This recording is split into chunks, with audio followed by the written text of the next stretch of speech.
Jane.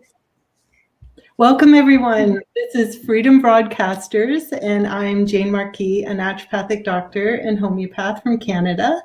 Today we have Franco DeNicola, also from Canada, and I'm really excited to bring him today and with his depth of knowledge, and we just are going to have a great conversation. So let me introduce him. Franco has, for the last 3 decades, has shared his unique insights on the capabilities and complexities of the human experiences to individuals and audiences around the world.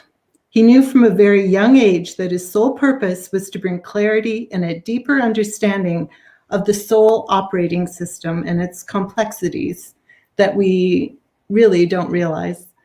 Welcome, Franco. Well, thank you. Thank you for having me on. And I get to communicate with some esteemed people here. So it's an absolute pleasure on my end, for sure. Yes. So we're really excited and always curious about where human consciousness is heading, especially with the recent developments and, the complexities of it all. And you and I have talked about how consciousness has moved into 3D, reverse 3D, and is possibly heading to 5D. So I would love to have you answer that. But first, if you could just give people a bit more of your background and how you've become so clear on these issues since such a young age. Well, I mean, with myself, I was kind of, how can I put it? I've come on the planet very focused on the purpose that I came to do. The soul that's in my body is actually from another universe that is a parallel universe that actually already made a lot of advancements. And the soul itself, in different bodies, of course, not in the body we call Franco, was involved in engineering and designing new playgrounds and also creating new physicalities. So planet Earth's been around for a long, long time, just so that we localize it. And since it's been around for a long time, every so often it has to get retooled. And what does that mean? It means that the planet itself gets reset and it gets reseeded again. So what happens is you reprogram the planet to provide a particular environment for a particular playground experience, which is really an elaborate video game, if you want to call it that. But so 15,000 years ago, planet Earth was retooled to host a completely new form of physicalities and to actually encode it to do something a little different that hasn't been really experimented on or have done within the galaxy. So the purpose was, okay, prior to this, we had, of course, the Atlanteans, and then before that, we had the Lemurians, and there were many, many, many other different civilizations. But each and every time those civilization reached a certain point where they were no longer valid in carrying forth because of possibly experimenting one direction or another, or the fact that, that was completed. So my soul was actually involved with a team to retool planet Earth. It actually upgraded and created a brand new matrix. The matrix, of course, is all tuned in to all the other planets within the quadrant of the galaxy. We're kind of located in the hub. And of course, they had to align it with all the planets within our solar system. And then reseeded the planet. So the reason we have the multitude of plants, the multitude of animal kingdom, oceanic kingdom, insect world, reptile world, birds, and so forth, because a lot of them were all creations and slight modification and brought onto planet Earth from other planets, other playgrounds. Okay. So then when it came to creating a human, so we have to understand this body is only 15,000 years old design. It's the latest series there is. So they wanted to do something different. And so what they did is they took the genetic encodements of 12 different species. They blended the ratios and whatever else. So they made 5 primary, 7 secondary encodements and took the genetics, and then they created what we call the human physical form. Now, each of our DNAs are transmitter receivers. Each of these DNAs are transmitter receivers to that particular species that were the contributing factors or the contributors. Okay, so as those species advance and go through certain experience, it is filtered down, or in this case, streamed down to the DNAs. And the DNAs actually make an alteration on the operating system of the physical form. Now, the physical form was a real marvel, what we call the human physical form, because it never has been done that way, not to that extreme.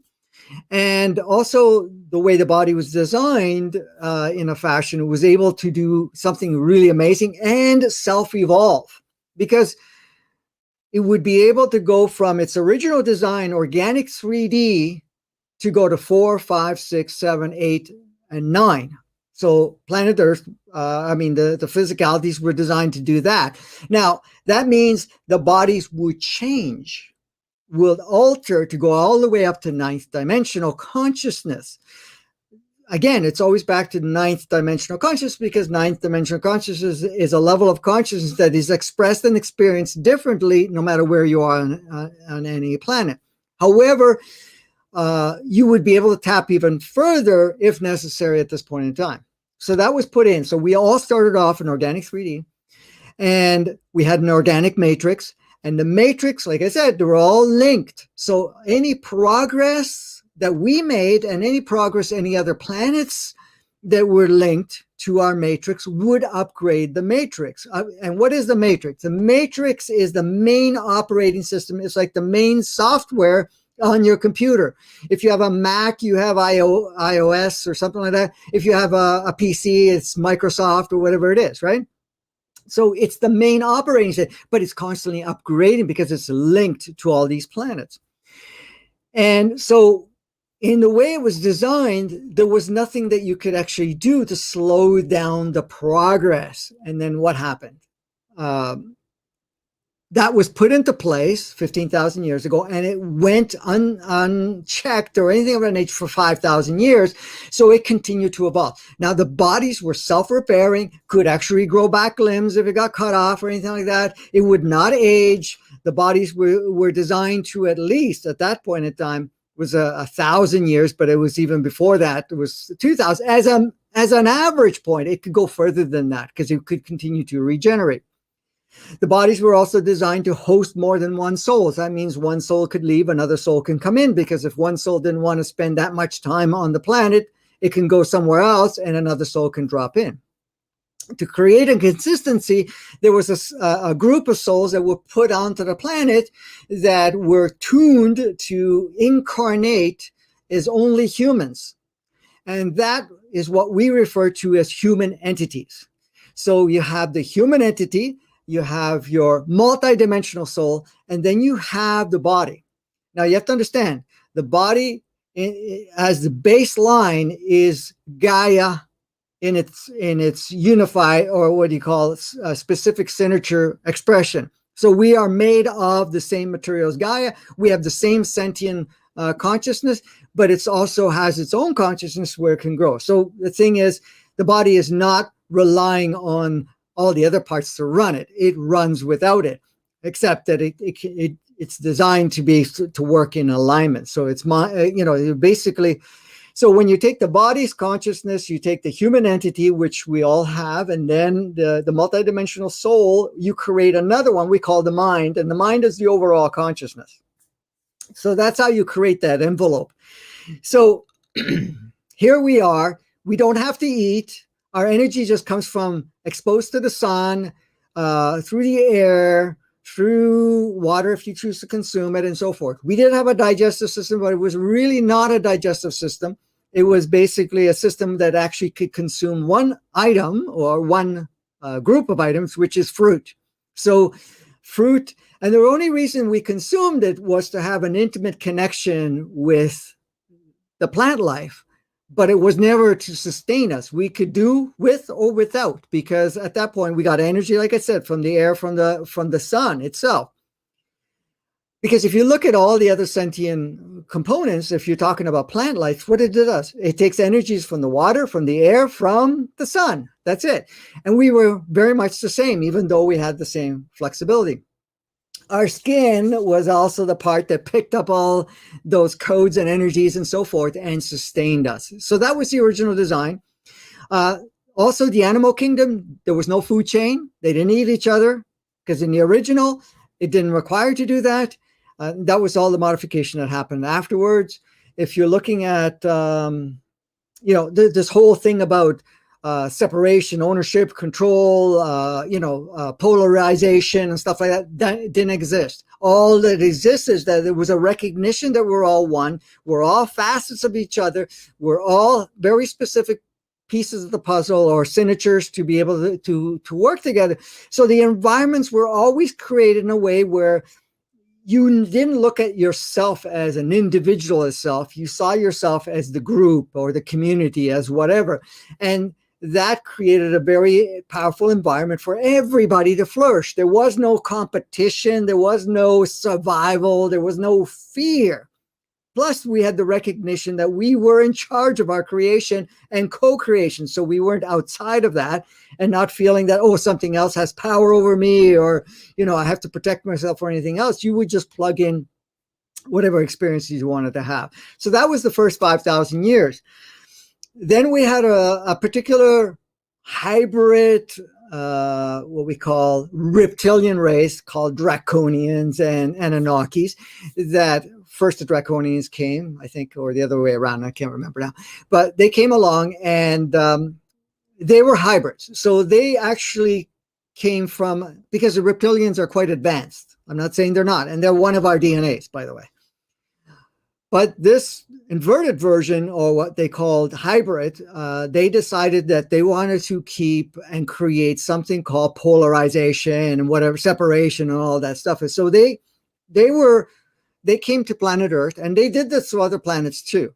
So they came to planet Earth and they offered it as an opportunity to advance or make the experience on the planet more challenging. So it's like somebody coming to your house and saying, hey, you got this cool little video game that you're playing, and I can tweak it for you. I can give you a higher chance, more of a challenge to play the game. In fact, that when you do get to be successful in that game, you're going to be so much more skillful because you went against all odds to do it. So that's how it was introduced. So the souls on the planet and all of the agreed to accept the experiment, okay, because it was an experiment, accepted that experiment. What happened? They ended up bringing through several changes. So they made changes to the physicality, and some of the things they had to do is they had to shut down 10 of the DNAs, so we didn't continue having receiving. Then they filtered 2 of them right down to bare minimum, and then they programmed the bodies to operate very differently. So all of a sudden now we cannot take the energy from the sun, the air, the water, and everything else that or even because we were touching your feet on Gaia. And so now we had to consume food. All of a sudden, they also noticed at that point in time that we wanted to shorten the lifespan. So they plugged in the program that you needed to age, deteriorate, that you can get harmed, you can't repair as quickly, all of that stuff got put in. So to be successful with that, they had to bring in something called the inverted matrix. Okay, so the organic stayed, but they applied something else in between the organic matrix and ourselves called the inverted matrix. And the inverted matrix made everything work backwards. So what was true is false, what's false is true, and that was plugged in. Now, because the inverted matrix was reversed and not connected to anything, they had to continue to supplement it. So what did they do? They dragged the moon in. The moon never existed in our orbit. So they pulled the moon in, and the moon ended up being a satellite that was transmitting and projecting and supporting and upgrading the inverted matrix. So that's how the inverted matrix was supported. Now, humanity because of our innateness and our capacities, also had another issue, because even with those levels of restriction, and now you're in survival, now you're in fear, now your emotions control you instead of the emotions enhancing you. Now you have all this idea of polarization, separation. You're now feeling alone. Doesn't matter if you're around people, all of that stuff. And it became very intensified survival. So, but then there was something that was still going on. There was still enough of us to be able to progress, even though it's like baby steps, it was progress. So what did they do? They put in this artificial intelligence in our operating system in our left brain. And we call that AI, but that AI is referred to as ego. Okay. So the ego is a software program that actually allows us to support that inverted world. So what does it do? It creates a facade, an illusionary you, and then it keeps you polarized, because if you look at the ego is never really prompting you. And if it is, it's bringing you into a false state, right? So it's a story maker in a sense. It takes any of your experiences. First of all, it labels it, then it defines it, and then it uses it against you.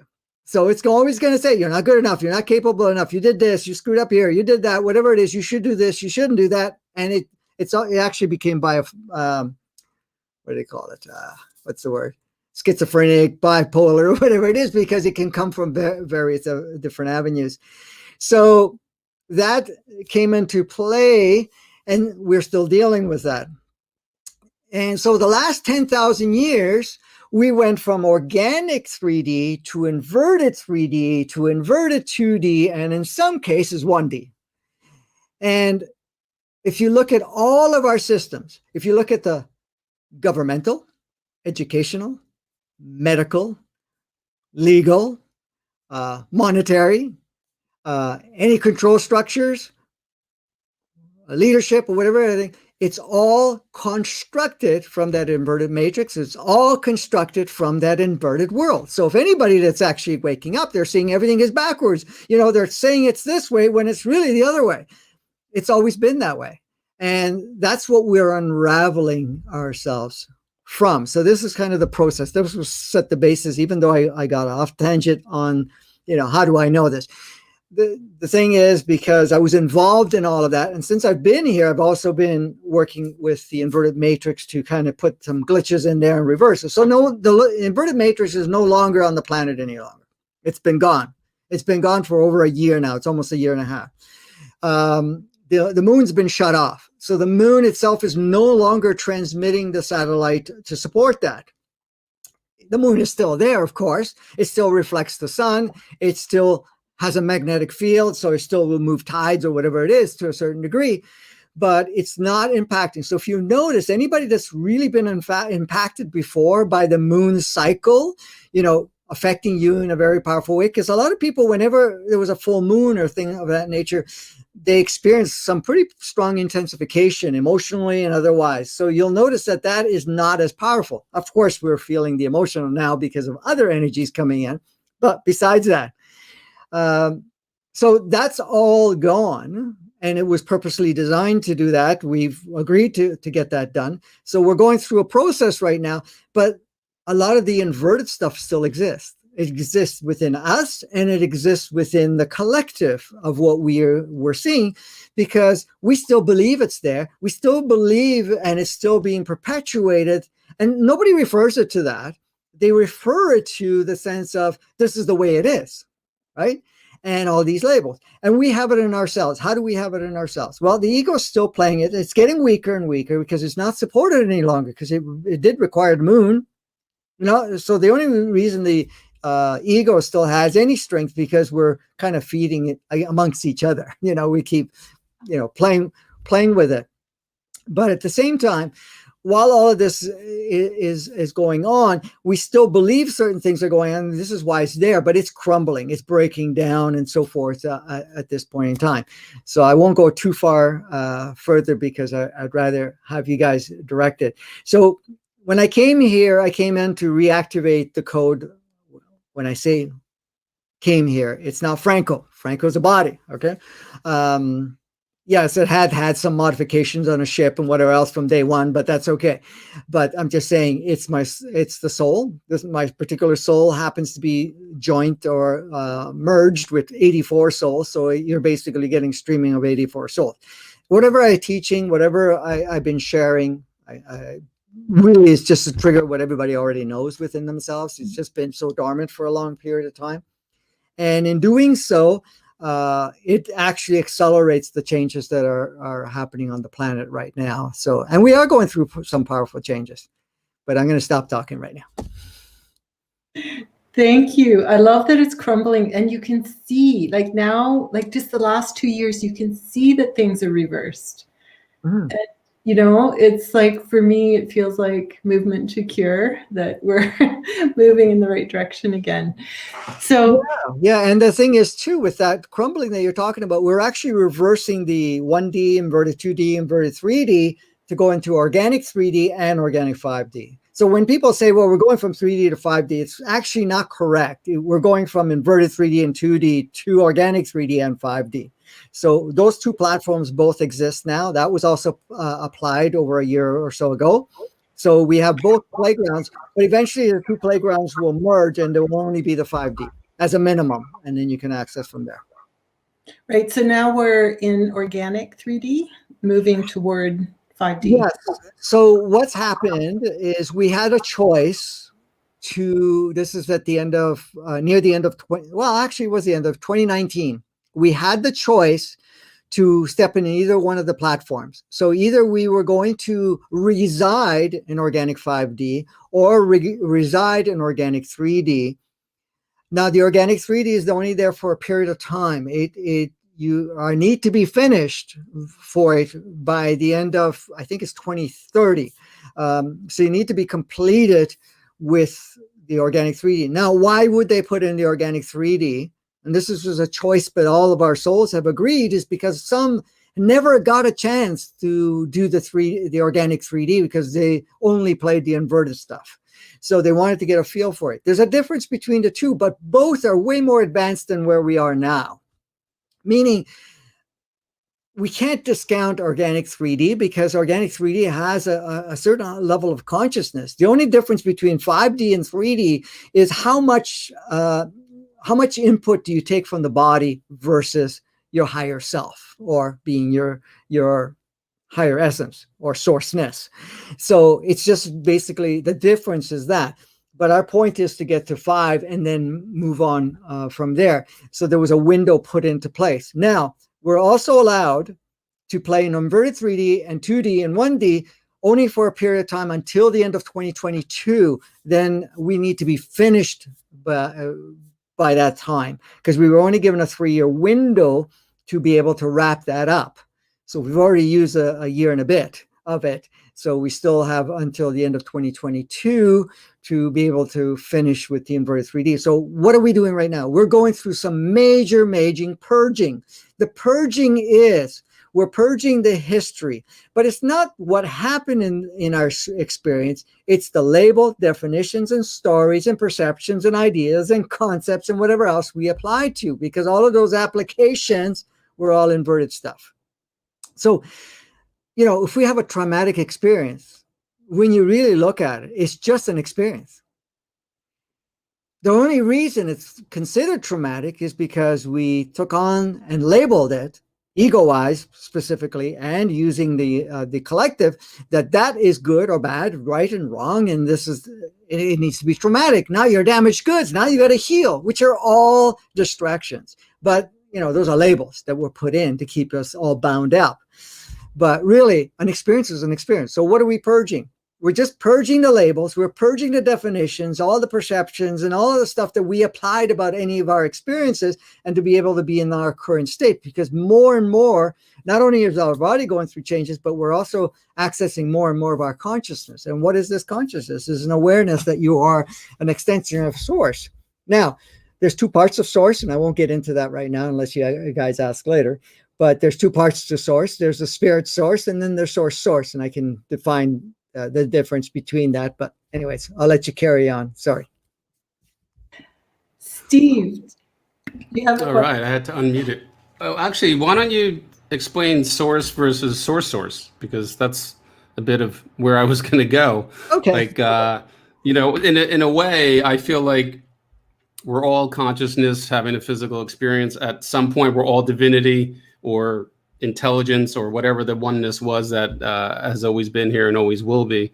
Um, Yet then you see a lot of dastardly things done on this planet, and you go, well, maybe the duality's gone too far, and maybe there's people who have taken it a little bit too far. But you wonder, are we so far removed from source that we've forgotten we're divinity, and is it all one level of divinity? And that would be interesting to hear.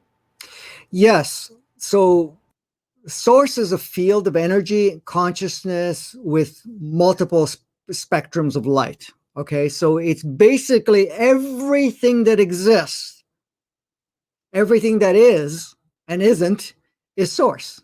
Okay, so there's no deities, there's no physicalities, rulers, or anything like that. No, it's just a field of consciousness, a field of energy, a field of pure essence of all existence, and we're all from that.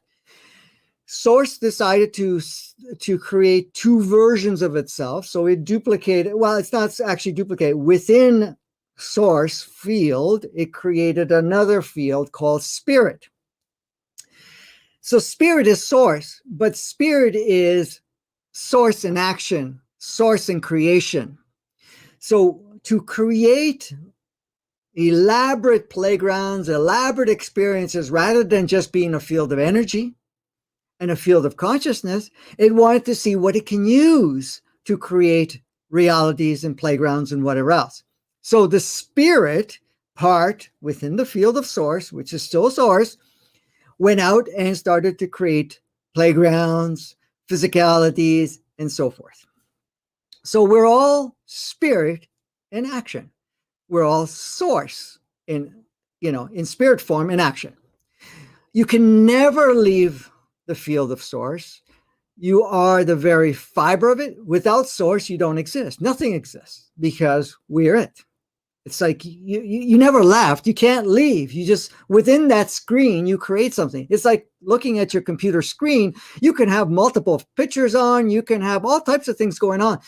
The screen is required for you to see it. It's never going to change, but the input, or what is it going to look like, what you want to see is different. So that's what the spirit does. It's like a screen of consciousness, energy, and so forth, that we will create realities and so forth. So yes, when we're looking at this whole idea that, let's take planet Earth. We're not even going to look at the other planets right now, but take planet Earth. And then you say, well, okay, look, there's light and dark, super accentuated. You got like powerful opposite end of the spectrum here. Could we have gone so out of source that now it's something that's destroying source? Or is it destroying the design of what we're experiencing? No, because all of that is still source. It doesn't matter. What happens is in the game of polarity, you limited how much source essence. Now you still use the fabric, the energies, the capacities, but without using the rest of the consciousness of saying we're all one. So you have to unplug that completely and go into that whole thing. So this light and dark, really, or conscious and unconscious, is still part of source having that experience. So it was an experiment to see how far can we go. And there's a code, we call a satanic code, which is not this deity of some sort or anything like that. That doesn't exist. And even the Lucifer program, these are all software programs, by the way. That's what they are. So when they created that, it was an operating system of destruction, meaning that it will consume to self-destruction. And when it comes to self-destruction, really, what does it do? It no longer can project a form. It can no longer project a state. It actually just goes back into the field. It still becomes the field again with no existence. So you cannot be destroyed. You You either go back into the fabric, like take the example, a body itself. What happens? It dies, it decomposes. What does it decompose? It just goes back into Gaia. That's all it is, right? It never ceases because it's still Gaia. It's the same thing with us. We're still source. So no matter where you're coming. So this operating system was to take over, consume until self-destruction. And many of us have it to a certain degree more accentuated than others, where you will do a lot of things to compromise your life and until you get to the self-destruction, commit suicide, whatever it is. But the thing is, the world was tuned to that, the dark light thing. And so all of these so-called deities and all of these things that have been labeled as, dark stuff, whatever it is, they're still source, but at the same time, they are only just playing a role. So we have to understand. And one of the things I've been sharing for years now, for several decades, because I've been actually sharing this type of information now to the same degree I do now, because people weren't ready, for over 36 years now.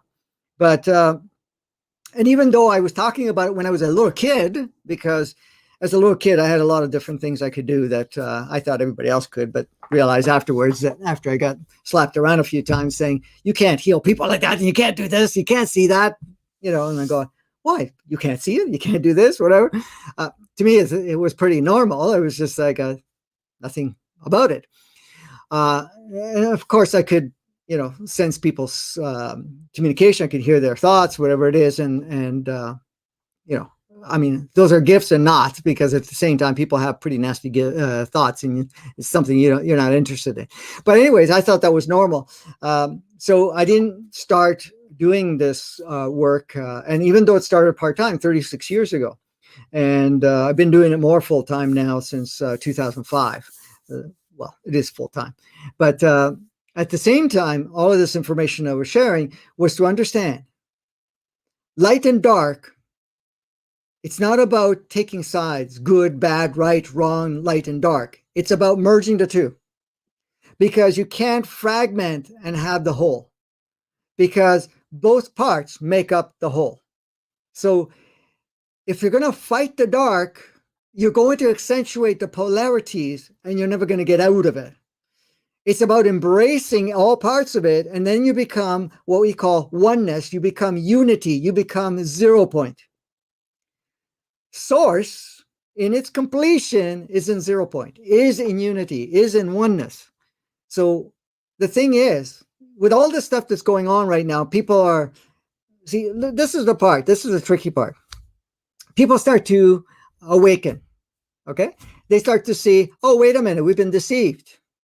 Then, of course, the ego is going to say what? Oh, you got deceived. We got to be angry at these people. We have to destroy them. We have to demonize them. We have to do something with it, right? We got to fight. Well, it's not about that. It's about seeing that they're playing a role that you're not playing this time. You may have played it before. Who knows? Because we'll all play different roles. And the only way to change it is say, hey, I acknowledge the role. Thank you. Now, if it no longer serves, you could say, thank you. It's no longer required. You can now go home, or you can now merge with us and whatever else, and we can play the game together. So the thing is, you can have a demonstration, you can have, you can share your point, but never demonizing each other. It's really bringing them forth. If you love your enemy, just using that as what terms people call it, they can't hate you. If you truly do. If you're trying to fake it, that's a different story.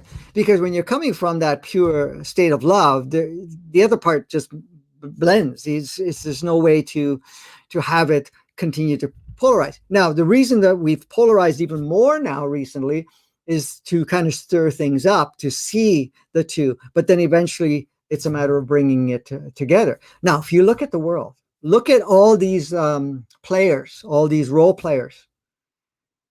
If you actually look at it, you almost see it as that they've gone totally crazy. And many people are acting that way. Why? Because it's the consistency and the hiding is no longer, because they want to be discovered, first of all. Second of all, we want to realize it, that we've given power to another way of life that doesn't really match us any longer. I mean, it never has, but we've agreed to experience it. But now, it's coming to light. So this is why some of the characters, the actors, so-called, are acting up. And when I mean actors, I mean people in different authority figures, governments, and whatever else are, they're becoming more transparent, first of all, because we can see more through it, but at the same time, they're acting out. They're not as professional. It's like they're really pushing the narrative to such a degree so that it's like, hey, guys, can you see me? Like, get your stuff done so we can get out of here. I don't want to play this lower vibrational game anymore. Wow. So in a sense, as much as there's this divide and conquer thing, and everyone's egos are triggered, and for the people that are awake, we have a lot of animosity maybe towards this group called the elites. Are you saying in a way the elites are doing this, like they're pushing us to wake up, like they're sort of saying get on with it? Yes, absolutely. Now, you have to understand, the ones that are considered the elites, you have to understand they're actually a hybrid of a hybrid, because we're already a hybrid, because we already have 12 strains of genetic encodements. But at the same time, they're actually, that 12 is also combined with half of that. Only half of it is used. The other half is actually a draconian type of blend, which is, when you actually see them shapeshift, they look like reptilians, but they are in a sense, but they're not the true reptilians. They're the modified blended. But yes, they know that they're done. Okay. And they want to just push it further so that we finally say, okay, we're done with this. Because you have to understand, when we really look at it, they have no power over us. It's all smoke and mirrors. They never had power. We just saw them and put them on a pedestal saying that, they got power, or because they're working in the shadows or whatever, the unseen sort of thing. But, more of that is coming to the surface. So for them, you have to understand, some of our souls have played that negative role. It's not a very nice role to take, because you really have to disconnect yourself from that higher state of consciousness to be able to play it. And it's a very low frequency to play. And the souls usually that run those are rarely in the bodies, because of the fact that it's so uncomfortable to be in that. So they want to wrap it up. They also have the mandate of sorts saying, hey, it's time for us to ramp things up. We can no longer be that one hub within the quadrant of our galaxy that is way down there and still playing that polarity game, because we've already advanced quite a bit and we're still advancing, and you're getting way out of alignment in this case. So we have to bring it back without disempowering us. This is why you don't get the savior stuff coming in and say, okay, they're going to fix everything. They've made it very clear years and years ago, we're never going to fix anything. We'll work with you. We'll make some tweaking and adjustments. We'll allow certain energies to come in, but you guys are doing it. You guys are the ones that are hands-on, that are going to do it, because you become much more empowered by doing so. Wow. I have so many questions. I got to ask two quick questions. So is the New World Order, with all this, the moon system of the moon matrix, you said, is down, frequencies are rising. Are these interdimensional beings having a harder time even being here, or holding bodies? So my point is, if this New World Order is run by these sort of interdimensional influences, is it going to lose hold just by virtue of the frequencies rising, or is the World Economic Forum plan really going ahead and it's going to be a technocracy? Well, the thing is, it has the potential to do so, but it's really up to us. Yes, first of all, we have to understand the actual beings that were really of lower frequencies majority of them already left the planet.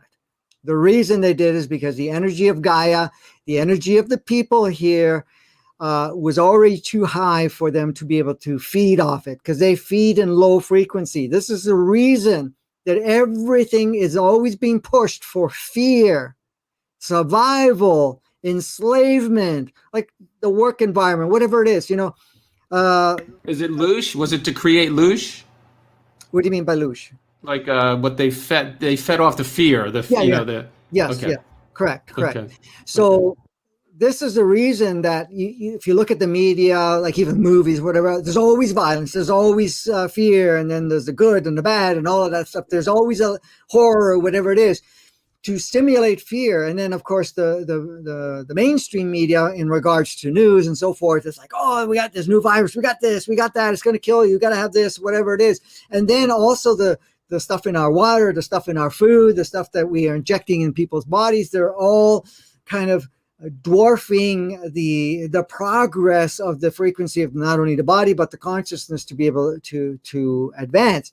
So regardless, they speed it up because we're in phase 3 right now. That started in 2020, phase 3 of the awakening process, because the first phase started in the beginning of 87, at the end of 86 going into 87, which was the convergence that took place. Then there was another stage 2 that started at the end of 2012 going into 2013, and now at the end of 2019 going into 2020 was the third phase. So we're in the third phase. So, but you'll notice not only the Schumann frequency going up and up, because it was pretty well straight across, almost no changes for 10,000 years.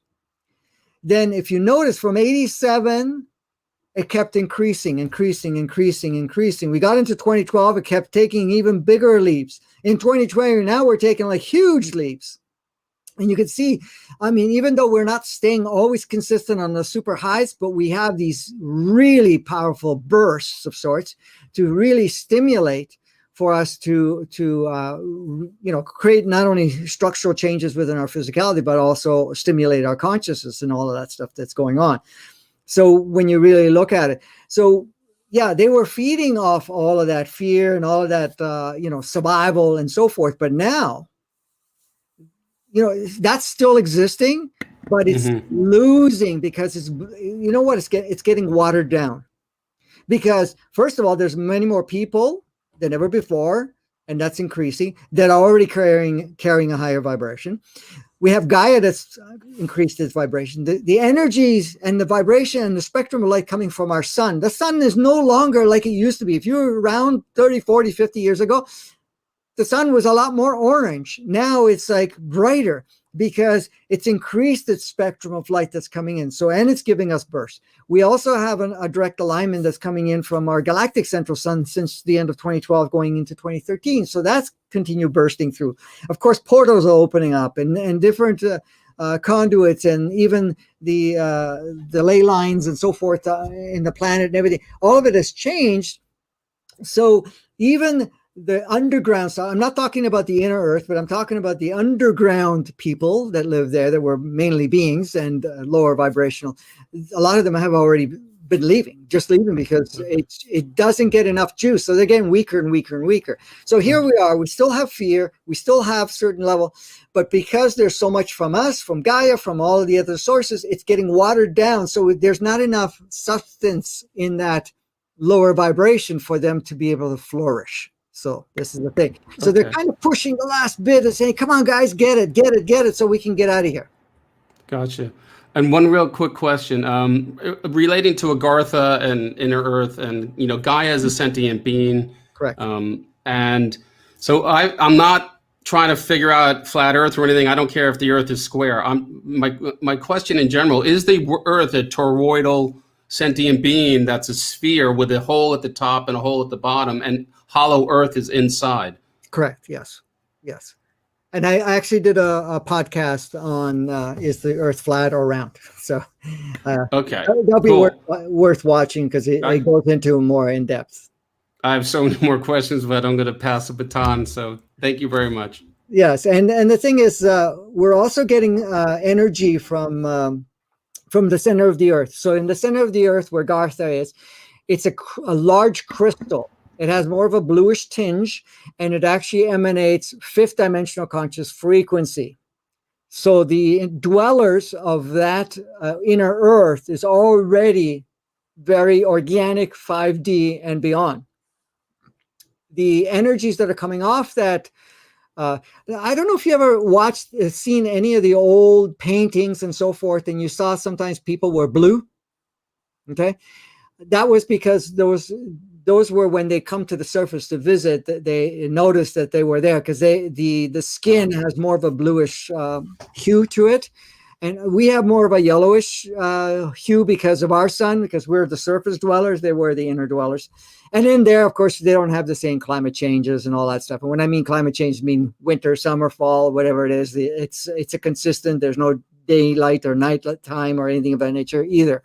But it's a whole different life stream down there. That's for sure. Awesome. Thank you very much. You're welcome. Who's next? Me? Thank you. Thank you so much, Franco. It's I want to go to the topic concerning the survival of the hybrid lines, because this is the main topic. What we are facing at the moment it's like a battle, a question mark, in my opinion. And this is the reason, because I think during the past, concerning my knowledge, the Earth had maybe several times the chance to go in organic 5D already. And the problem is the human being consciousness was not ready, so she couldn't go to the 5D, to the organic 5D. Correct. And the situation is that we are now in the same situation right now. And the problem is that the hybrid lines have a problem to survive when the Earth goes in organic 5D and with us. And for this reason, they make the CO2, carbon dioxide certificates. They make the satellites with magnetic around the globe, and they want to reduce us to 500 million and to make artificial birth, so that we don't have the consciousness to the creation and to the Earth, in order to support this ascension process, more or less, you can say. Yeah. So the situation is, can you tell anything? Can you give a comment on this? How do you see this? How do you see the battle between them? Well, what they are doing right now, also concerning with the vaccine, with the injection. Yeah, it's all diminishing, and also the artificial intelligence is also very important. And where comes the artificial intelligence consciousness from? This is a very important question. And how are we connected to this? And what is the situation in the whole ascension process? So that's it. Okay. That's a big one. Okay, so as you pointed out, and a lot of people are noticing, there's a lot going on in regards to dwarf our progress forward. Okay. Yes, there's the 5G, there's the satellites, there's all of the stuff that's being injected and so forth, the chemtrails, you name it. I mean, there's a lot of different things are going on. And this artificial intelligence that is being pushed down, where, it takes us from a state of self-reference to being controlled. We're already experiencing that and have for a long time, but now they're pushing it to even further. One of the things I've seen, as soon as as we continue to reach our vibrational frequencies, because let's put it this way. We've asked for really powerful stimulation.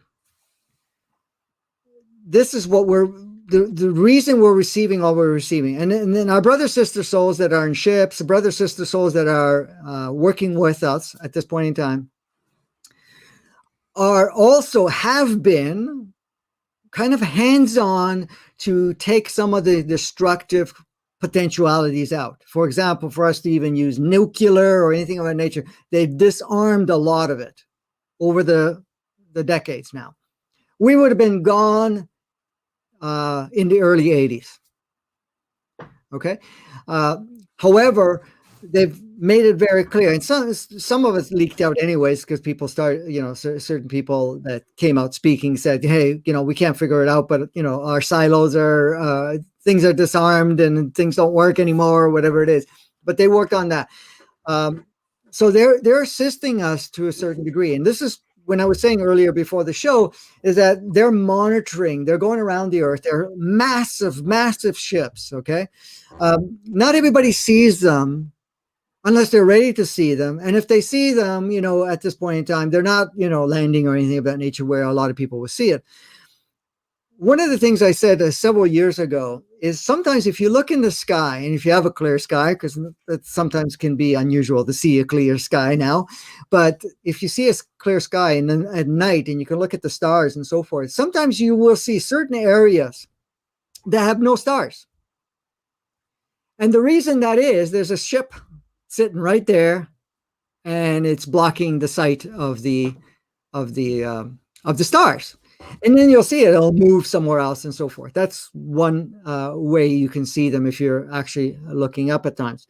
However, I've been on their ships, so I've seen the technologies they have. So what they do is they monitor, and should they blast it with some plasmic energy in certain areas to create a dwarfing of the technologies that they're using to control us, they do that. Only when it's getting too far up, where they are, having a big, powerful grip. If there's not that much grip, then they allow us to do it in the sense of our own awareness, our own energy, and so forth. So the plan has been done from a collective scale. We're not talking about the New World Order plan. We're talking about that we are going to do this. Now, there's going to be a lot of physicalities with all its compromisation cannot alter in those frequencies, and they will leave. Either they get removed from the planet, or they will go through the dying process, or they just disappear. Okay. Remember, a lot of times people disappear. We don't know. We don't actually, I'm going to say this, but we don't actually have 7.7 billion people on the planet. We have columns of those points. They don't light up and they don't appear unless you want them to be part of your experience. Okay. So I didn't want to go there, but anyways, we're teasing that part. But so with that understanding, okay, whatever it gets modified that cannot go through the ascension process, like they call it, which is basically really raising your vibration and becoming more source conscious, then those bodies can remove, those souls can take on new bodies, or they can, come through another channel if they choose to do so, and whatever else. The agendas that are being pushed is only being pushed far enough. Like, for example, what we're now, lockdowns and wearing things, it's just being pushed so hard enough, and you can see it already around the world. People are saying, no more, forget it, we're not listening, we're not going to follow through, and so forth. What's happening? People are waking up, people are shifting and saying, wait a minute, you have no right to infringe in my experience. You have no right to tell me what to do. Because we're all sovereign beings, by the way, we all have free will. And we've always had it. We were just kind of programmed to believe how to use the free will and to believe that we weren't sovereign. But that was just a belief, just an idea. So what's happening? More people say, we don't care. We're not listening. We're not. And there's in certain parts of the country, they're going to overthrow the whole government because people are just gathering and saying, that's it. We had enough. So more of that's going to happen, and it's ramping up. So what's going to happen? You can't roll anything out like any form of agenda at this point in time unless we agree collectively. And it doesn't take everybody. It's only a small portion required, because the thing is, if you ever look at the pyramid, the top are held up by all the different levels. You remove those levels because they're not going to participate, comply. Guess what? It's nothing. It's gone. You could say, well, we got to go to war. And imagine the soldiers going, no, we're not. Nobody gets into a plane. Nobody gets into a ship. Nobody gets in behind weaponry and say, no, done. No more. It's not going to be supported. So when we look at that, we have to understand that this is the process we're going, so that we do not allow ourselves to continue down that path. Because you have to understand, this was a great experiment, a great experience. But now it's time to get on board to do what we actually designed this playground for, and why we even take on these physicalities. to really, if you really look at it, we do not even use a fraction of what our bodies are designed to do. Not even a fraction. We're talking minuscule amount. A lot of that is getting turned on. A lot of it is actually being reprogrammed and reconditioned. So for us to just drop in and say, oh, we're going to follow the agenda. Oh, we're disempowered. Oh, we're going to adjust to whatever the rules are. That is all crumbling. And people are realizing that more and more as we go along. And this, so everything that you're seeing, the pushback, even if they came in and said, military alert or whatever it is, where, everybody has to be locked in their family, in their homes and so forth, people are not going to accept that. They've accepted it already too long as it is. But remember, this whole thing allowed a lot of people to see things they couldn't see before.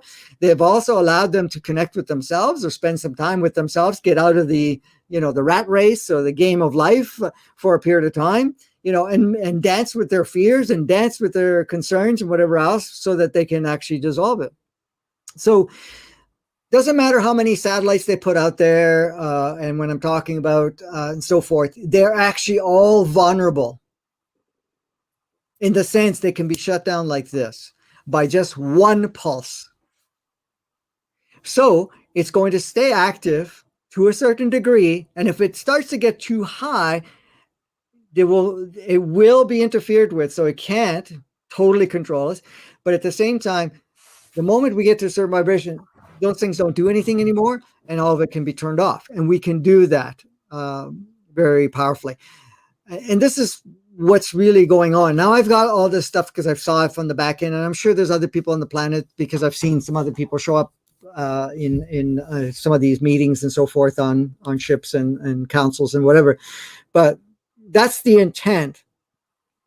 We're not here to destroy or go to a position to destroy planet Earth and humanity, because it's too much of a marvel that never got to really go the direction it was designed to go.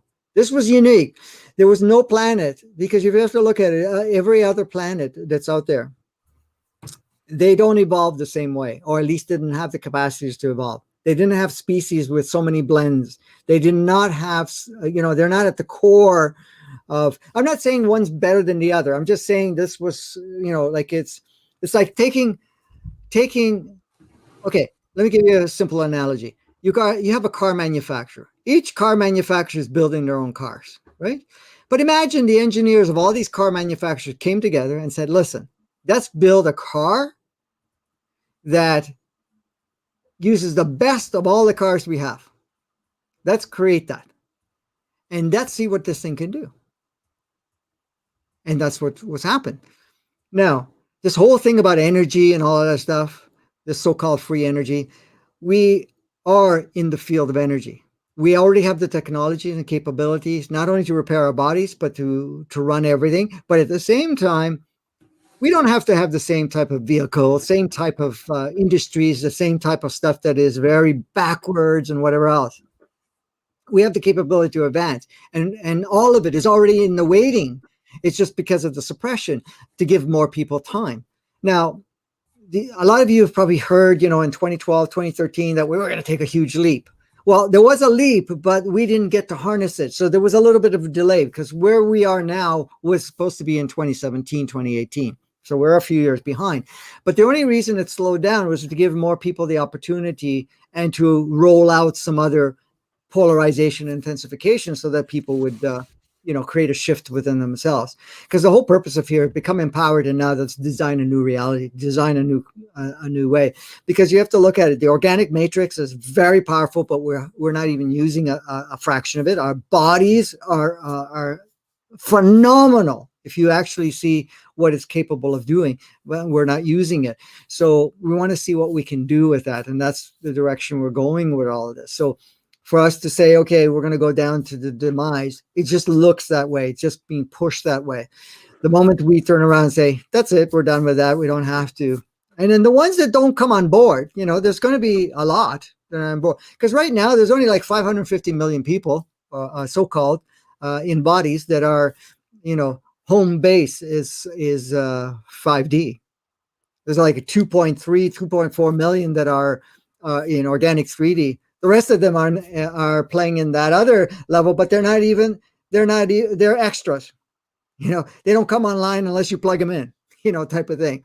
So they're soulless. They're operated by the main operating system, but at the same time, they're just there. Eventually, that won't be necessary any longer.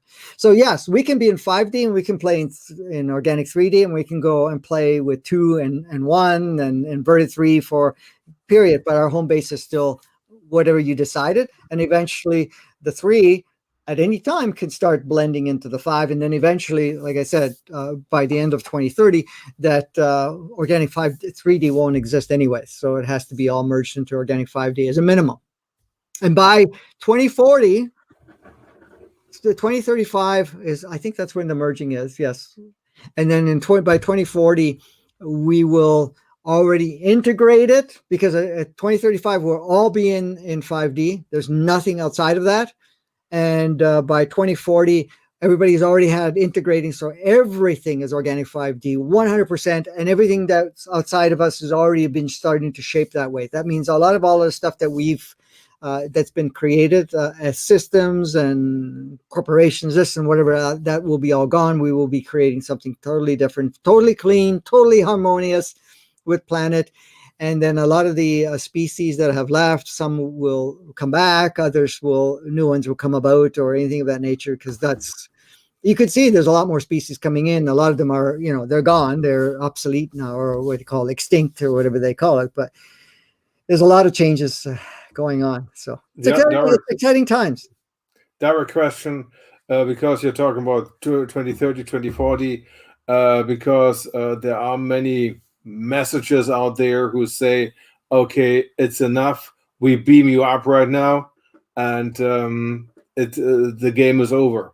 Mm-hmm. Yeah, because they say, for example, they are the 5D people and they want to beam us up because they say enough is enough and it's coming. So I think you have not this opinion so far. What, to be beamed off the planet?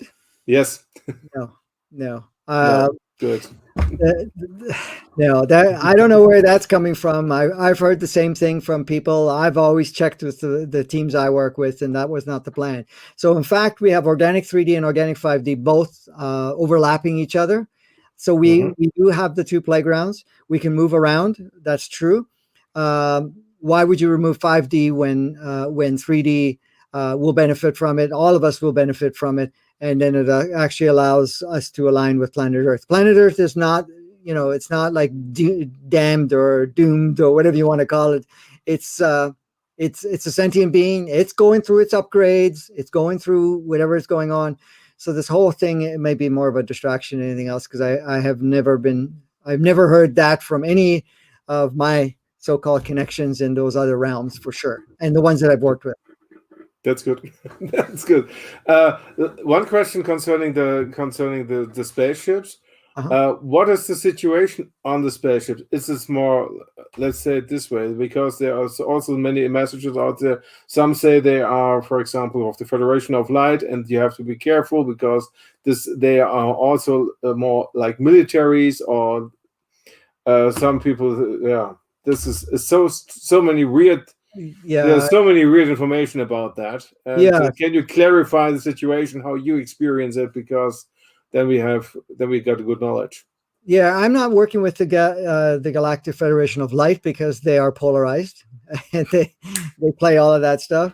The Galactic Federation I work with are all united, and in fact, they're not saying they're light workers or they're from light or anything of that nature. They're basically a group of ourselves that are advanced, and when I say advanced, we're all equal. Okay, there's no one disadvantaged by any means. We're just at different levels of consciousness and playing in those levels of consciousness. Now, they may have some more experiences that we, other humans haven't had, because of the fact that because they haven't gone through those stages, but they have. Okay. They're not totally 100% experience of planet Earth. So they can't, even with the stuff that they share, they will share, but they always say, hey, you guys have to not interpret it, but shape it to where it it's more related to the human experience, because we see what's going on. Some of us have been involved to a certain degree, but we're not there. We're not experiencing it, personally. So it was always comes back to, okay, how can we, collaborate here where we're not going to compromise any of that. So they've been very clear. So they don't talk about polarization at all. I've never had that discussion with them in that regards. They never reflected it in any way, shape, or form. So any of the discussions we've had, it's always been on the same on the same line. It's like, okay, we're doing this part, you guys are doing this part. Let's work together. Let's collaborate. Give us feedback. We can give you what we're seeing. We can see the big picture, whatever else, right? So let me give you an example here.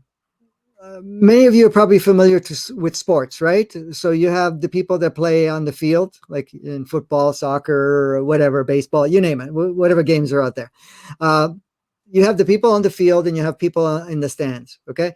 And then you have the ones that are actually, looking at the game and describing what they're seeing and whatever else. The people in the stand could see the big picture of what's going on, what they're doing, but they don't have hands-on experience of actually playing the game while the game is going, because they're not on the field. The same thing as the announcers. They may have a perception. They're looking at it. Maybe they have quite a bit of skill set because of the fact they've seen so many people play and they know what they're doing and what they possibly do. But you'll know that until you actually get feedback from the players per se, it's never complete. So this is the thing, is they're looking at the whole view. They can see the energies, they can see the patterns, they can see what we're doing to each other, whatever else that's playing out.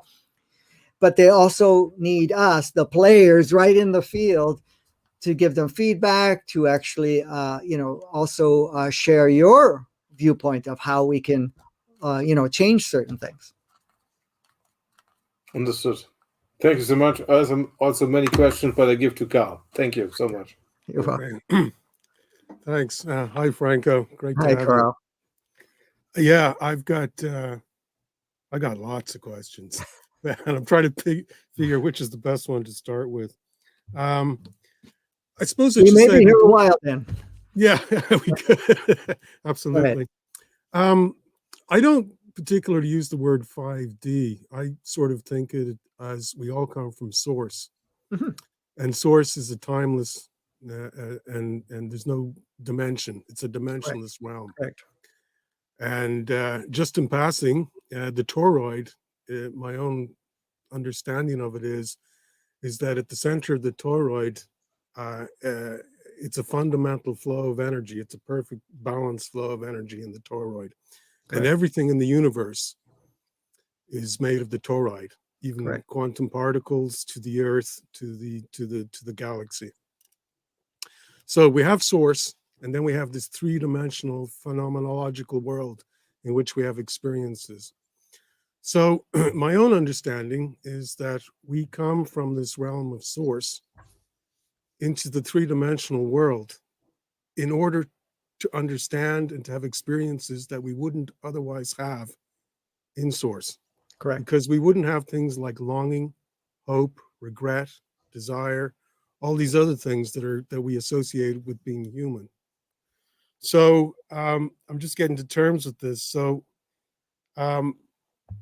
yeah, I suppose that's just the way I see it. So when you say a 5D organic world, I'm interpreting that is the natural unfolding of the source field.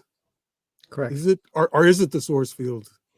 No, it is the source field, but it is a range of the source field. So basically, when we're talking about 3D, 4D, 5D, 10D, 12D, 22D, whatever it is, those are levels of source consciousness that we will utilize in form, meaning that we plug it into the playground. That's all it's changing, okay?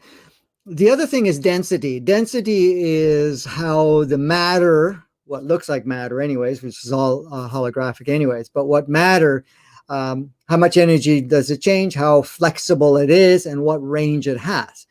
So you're right. We're all from source. There's nothing outside of source and anything of that nature. And spirit, which is the extension source, was the part that said, okay, let's create playgrounds so that we can go have experiences or create experiences and then go experience it, so that we get a feel for it and we can learn from it, we can grow from it and do whatever we want to do with it. Because source is always constantly expanding. It's not only expanding, but it's constantly upgrading its capacities through all of us coming here. So what happens is when we're in fifth dimensional consciousness, for example, we're now tapping into that cluster of consciousness that we're now applying into our human experience and our reality around us.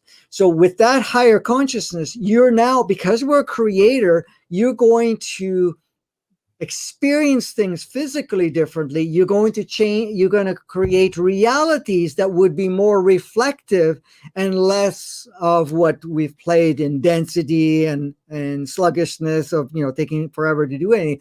So that's all you're doing, is you're plugging in that fifth dimensional consciousness or sixth or seventh or whatever into. Now, that does not mean that you're in, say, third and you're not tapping into seven. You can be tapping into it, but you're not bringing all of it and then creating reality of it, because now what you're going to try to create will not match with everybody else's being there. So whenever we're saying, well, we're in fifth dimensional consciousness, there's an agreement that we are going to start functioning and creating realities in that range. Now, I want to make a point. That same fifth dimensional consciousness applied on Earth will represent very different than if you go put it on another planet. Because the planet is tuned differently. The beings that are there, the physicalities are tuned differently. So they will create different realities. They will experience and learn from in a different form compared to what you would learn if you were on, say, planet Earth. So the consciousness is not just for planet Earth. It's all these levels are just sourceness applied on the playground. That's all you're doing. And density is the actual upgrading of the software, in a sense, that operates or gives us this consistency. Matrices are required for us to be able to experience what we see as solid or anything of that nature. So we plug into that operating system and we can see an Earth, we can see whatever we're seeing. And you're right, with the tutorial, everything is the same. Everything is just a movement. We just create something within that movement. You cannot ever separate that energy. You can't create it out of balance or anything of that nature. Even when people say it's out of balance, it's not. What you're doing is you're tuning it down and only using a part of it to create that reality. But in fact, if you just drop that for a second, it balances it basically merges right there. It's always there. It's always merged. Right? It's what you create within it. And the other thing was we shifted from manifestation to creation, which is a difference. There's a difference between manifestation and creation. Manifestation is basically duplicating what has already been created, imagined, what other people are already doing. Creation means that you're now creating something that has not been done yet, something that is completely unique, using higher consciousness, using more experiences, and so forth. We are, first of all, our core essence, we are creator. We're spirit creators. We are our own creation, and we're the observer of creation. However, we shifted from creation when we went into this inverted stuff into manifestation. And that meant that we were not using higher consciousness to create anymore. We used like a smidget. We were just manifesting, meaning copying each other with little teeny grades of improvement.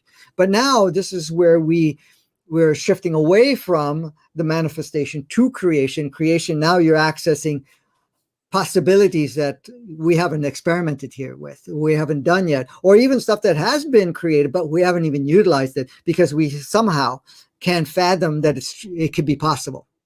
Because there is all possibilities. It has some ranges where the possibilities are introduced in certain batches because we have to be respectful for all other aspects of ourselves where we're playing.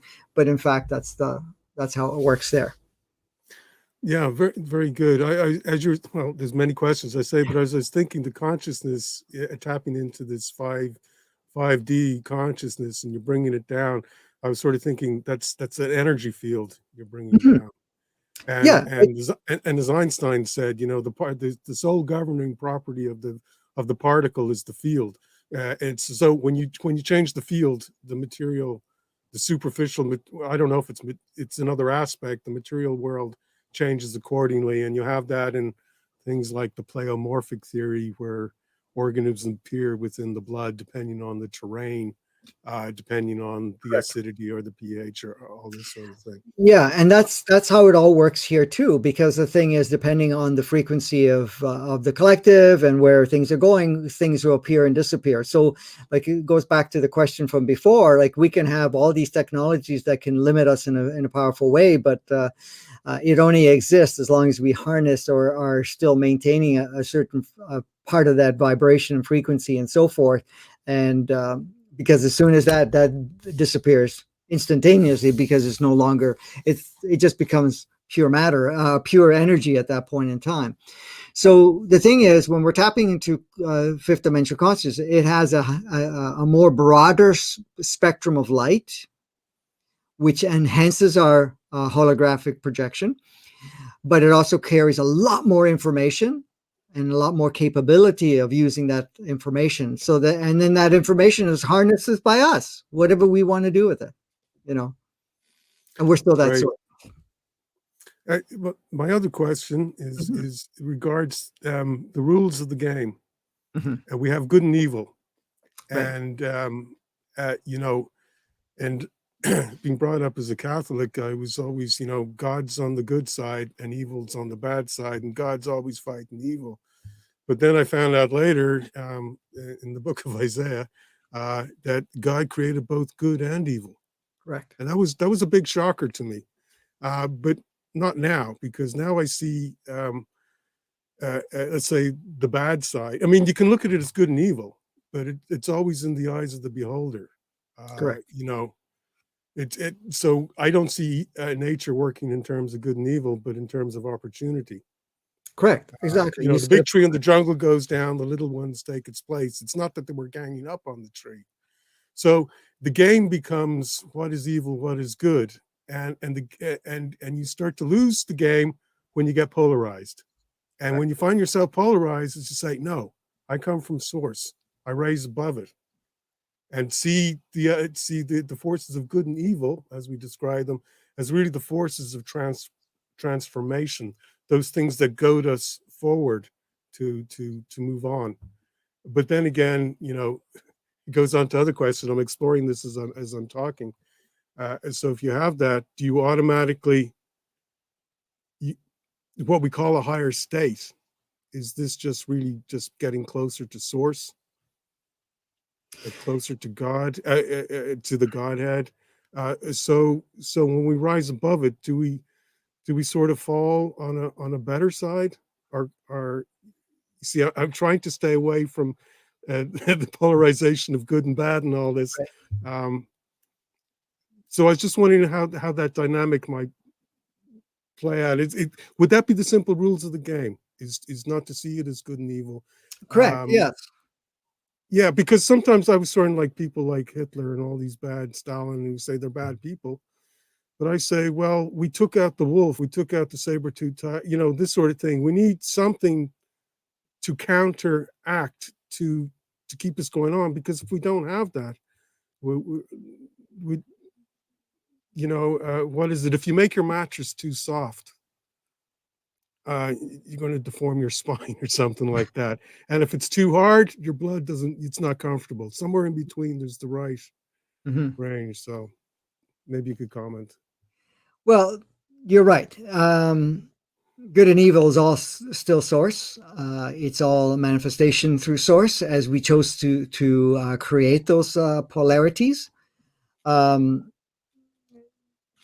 There was never a good and bad, because it was just creating an experience. One is a denser experience where it's actually limits your opportunity and your freedom, and one that you experience the freedom. At the same time, again, you have to embrace the whole thing. I mean, I was raised as a Catholic too, and I mean, just because I could see what was going on and even being brought into church and seeing all the so-called not so bright energies there, I made it very clear fairly young that I didn't want to participate, even though I got dragged there lots of times. But, as far as I was concerned, I understood, and I still see it today, that it's all part of that sourceness. And we decided that at one point we were going to play with that and project this whole idea of good and evil, because this doesn't apply in all playgrounds. This only applies in very limited playgrounds, and it got applied here. And so when it comes to saying, do I need to still live in polarity? That's just a decision that we make. Now, the decision doesn't come from seeing it one's better than the other, because you can't see it one better than the other. Because if you don't have one, the other doesn't exist either. Mm-hmm. So you need both, only because we set the dynamics to play both, right? But in fact, neither one exists, because there's only that so-called source essence, that unity, that whatever you want to call it, that oneness, 0 point, whatever it is. So when people saying, well, there's the good and evil, and we got to get rid of the evil, and then we have to become the good. And this is why I was saying in the beginning of our conversation here, was the fact that we have to embrace all of it, because that's all you. It's all source. It's all essence. So do we fight good and bad? No. You not only embrace it, but you now come to the point in saying, this is no longer required, because we're done with it. That's all. Look at it this way. Let me relate it to an experience that you may have. All of us may have. If you're fed up with something, like I can't stand this anymore and so forth, you will find that it's harder to move out of it, especially if you judge it. This is terrible. I don't want to do this anymore. I want to get out of my relationship. I want to get out of my work. I want to get out of whatever it is. I want to leave home, whatever the story may be. Or you may have a judgment of it yourself. As long as you're fighting it, you keep it alive. You're still polarizing it, and you're judging it. You're giving it force. You're giving it life. Mm-hmm. But what happens? We get to a point, and it no longer is appealing. And you get to the point of saying, I'm done with this. And that could be addictions, could be anything. Because if you're going to fight the addiction, it's a lot harder. But if you say, do I choose to still have this experience? Does it really resonate with me? I don't anymore. And it's so easy to walk away. And I know of a lot of people that I've worked with 36 years now, that I've done, sessions and so forth. Not that I'm doing many now anymore. But once they embrace it, and they don't have any more judgment of it, it changes. Not only within themselves, even the reality changes. Even the interactions with people. Let me give you an example. You can be in a relationship where it's polarized, for example. As long as you're fighting it, as long as you're angry about it, as long as you're demonizing it, as long as you're blaming, it's going to continue. And in fact, it will enforce. And it doesn't matter if you leave that relationship, you'll find another one that'll do that with a little extra bonus to it, giving it a little more intensity. However, if you embrace the dance, you welcome the dance, you thank the dance, you love the dance, and you're in neutrality, meaning that you're okay with the dance changes. All of a sudden, the polarity starts to dissolve. Why? Because it's not being fed anymore. It's not something that you're creating the clashing back and forth. None of that is required any longer. So it dissolved. I've seen people that were victimized, physically abused in a relationship, and be in terror and fighting the fact that that particular partner was so physically abusive. Guess what happened? When we made some adjustments, they welcomed it, and they were in the state of love, and they got into the state of neutrality. That partner no longer played that role. In fact, the partner chose to leave. I used that example in a few of my workshops years ago. And I think I talked about it in one of my latest ones. But anyways, I think the last one, 69. But so this is the thing. We can change all of it, not because we hate it. It's because we love it, but we're done with it. That's all. Yeah, that's great. Just one more thing. I heard you talk about forgiveness in one of your podcasts. Yes. As being great, and I was thinking my own definition. But what I really liked, you said, it's even better than forgiving somebody is to actually go over and thank them for playing that role to help you along your path. And I found that really empowering. But just in what you just said there, as regards what is embracing it, neutralizing that energy, just letting it go. That's what I see forgiveness of. Sometimes people see it as, I'm a better person because I'm going to forgive you. Whereas I've learned to see it as, I'm not going to hold that grudge anymore because it's sucking energy out of me. I'm just going to let it go. Forgive. And then it disappears.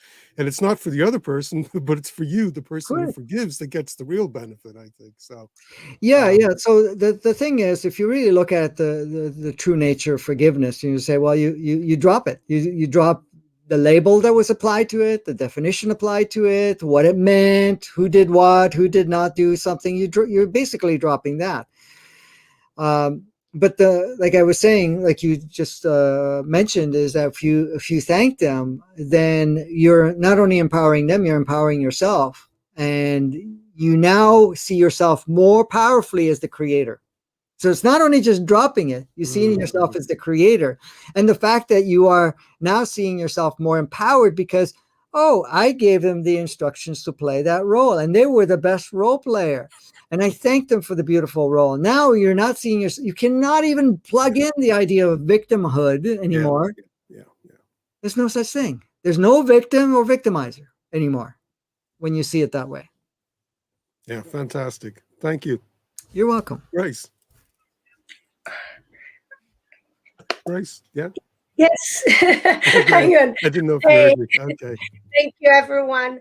I'll bring to us some comments from the audience because as we are having this wonderful, fantastic conversation, and they're also are having their own conversation, and I will guess that most of them, or Franco follows Franco. Okay, so we welcome them such as Spirits Dancing, Kim Atkins, and their River Wellness. Even their names are awesome. At least even the labels. At least we have the power to change all those labels.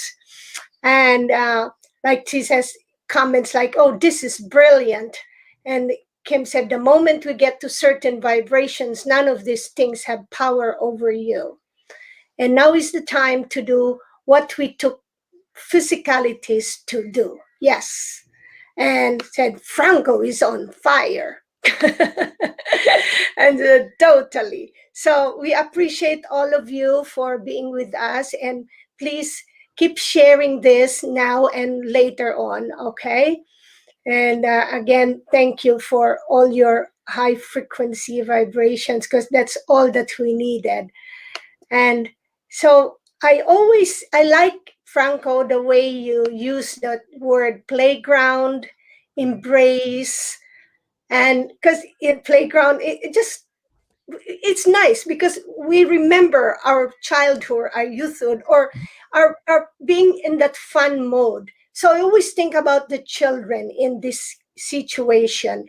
But what I understand from you is that these things, we all came here, and so I believe the children too chose to be here, chose their parents because they want to be in that playground. So at this moment, I guess it's a good reminder that we don't have to worry so much. But can you share any recommendations for parents at this point who might still be worrying, who may not? Just whatever you can share to uplift them. Yeah, I mean, this whole idea of worrying and being concerned about your kids, that you have to train or teach your kids and so forth, that's all that inverted matrix. Really, a child and a mother, a child and a father, they're equal. Okay? You have to understand, you're talking about a physicality that has 15,000 years of experience. Okay? It doesn't matter how small the package is, it's all the same. You're talking about, yes, so it goes through the process of learning how to walk, talk, do whatever it is. But you're talking about a human entity that has been incarnating in multiple physicalities, male, female, in different parts of the world, in different races, whatever. 15,000 years of experiences. This is why sometimes the kids, you see the kids that have great skill sets, like they can play the piano, music, science, or whatever else, and they're little people. And you say, how could they know all of this when even our current scientists don't know, right? Because their human entity has maintained all of those years of experiences without all the filters and have brought it over because they are going to play an instrumental role of that. And then they have a multidimensional soul. That multidimensional soul has lived on different dimensions, on different planets, and different physicalities. And that makes the whole combination of this, what we call representation. So it's coming through the parents. So the thing is, what I say to parents, and I did this through my own kids, I've always said to them, we're all equal. We're together. We're learning from each other, and we're kind of reminding each other. That's what we're doing together. We came here to play together.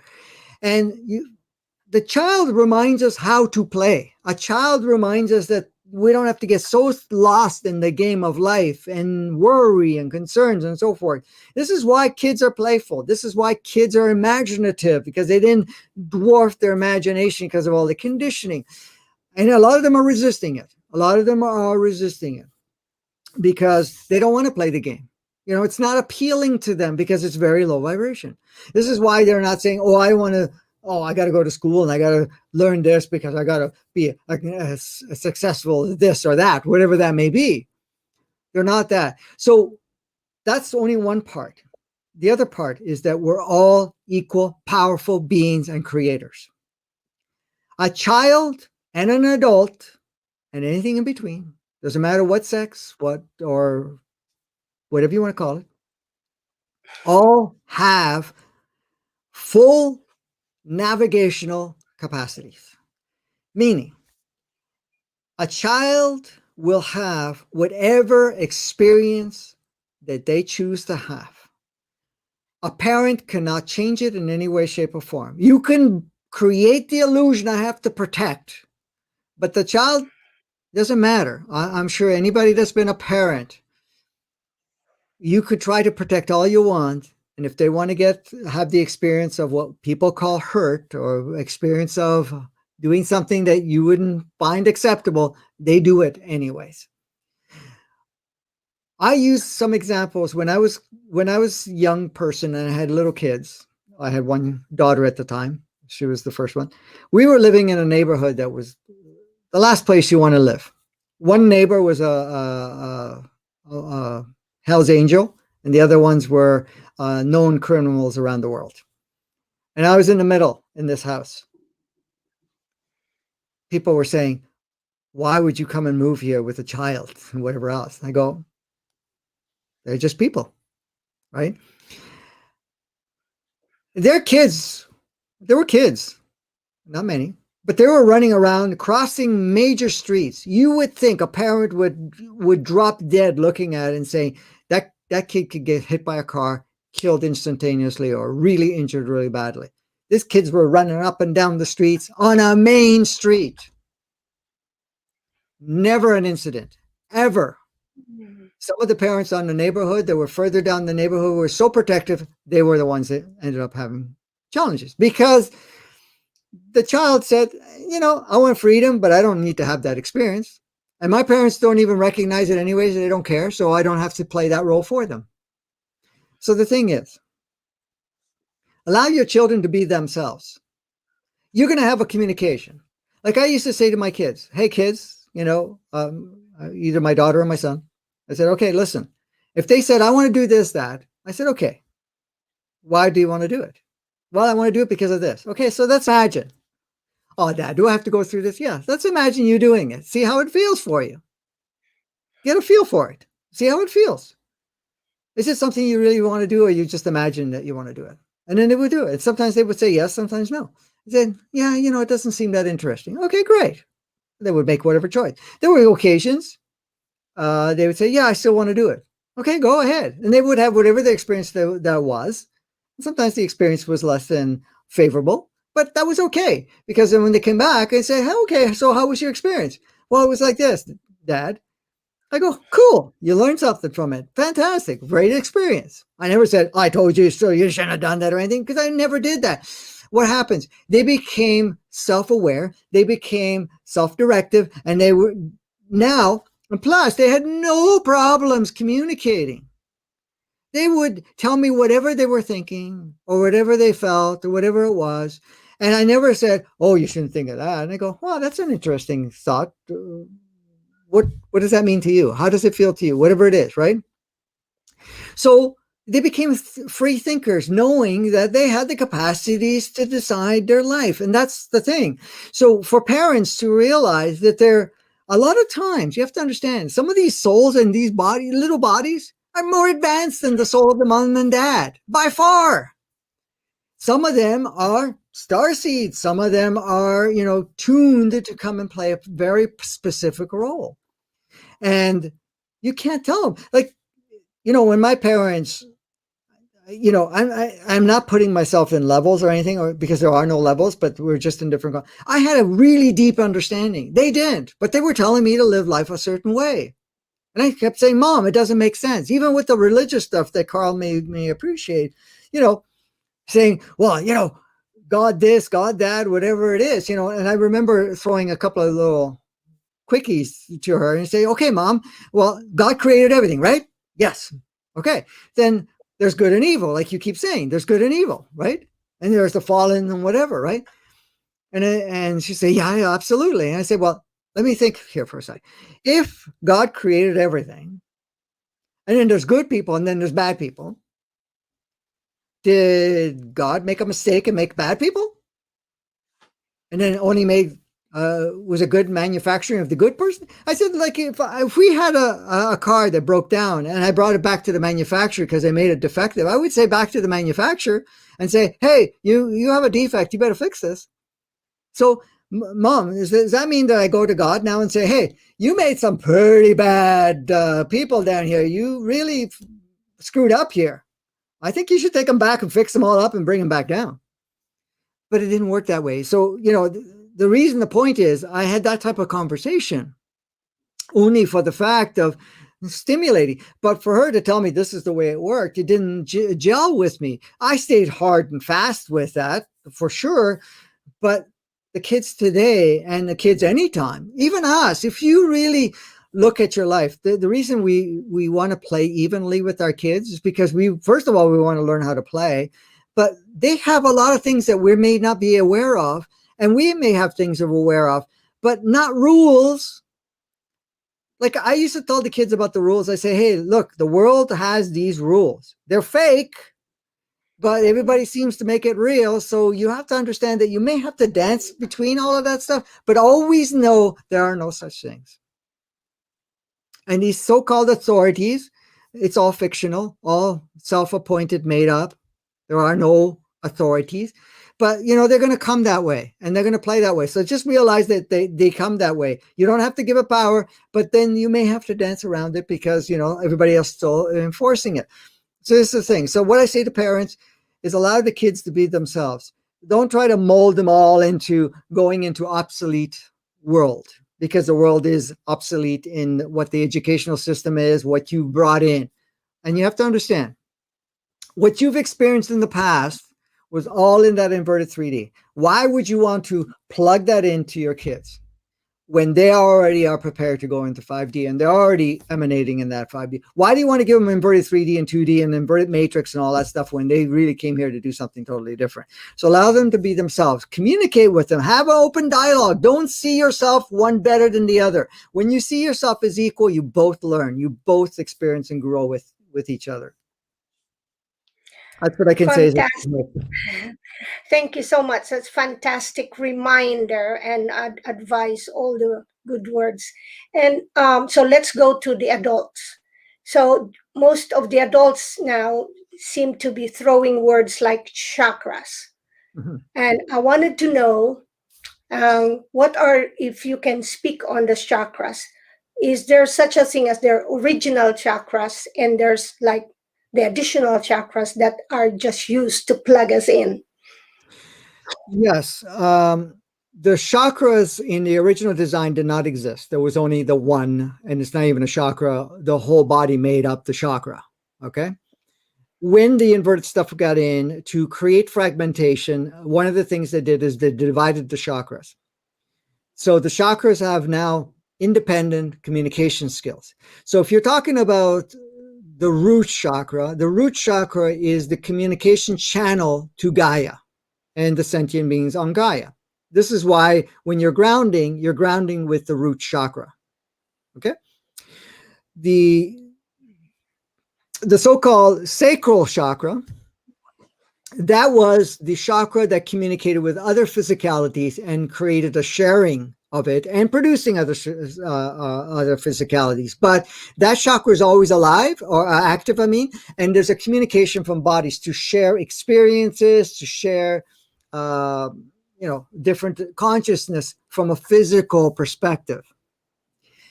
When you're talking about your solar plexus chakra, that is your human entity. That's your human soul. That's the soul that only embodies on planet Earth. So you're now tapping into the consciousness of humanity. That means of all incarnations and all incarnations that it may have had. So the gut feel is when you're tuning into that chakra, and that chakra communicates through the experience of the human. When you're tapping into the heart chakra, that is connection to your soul, your multidimensional soul.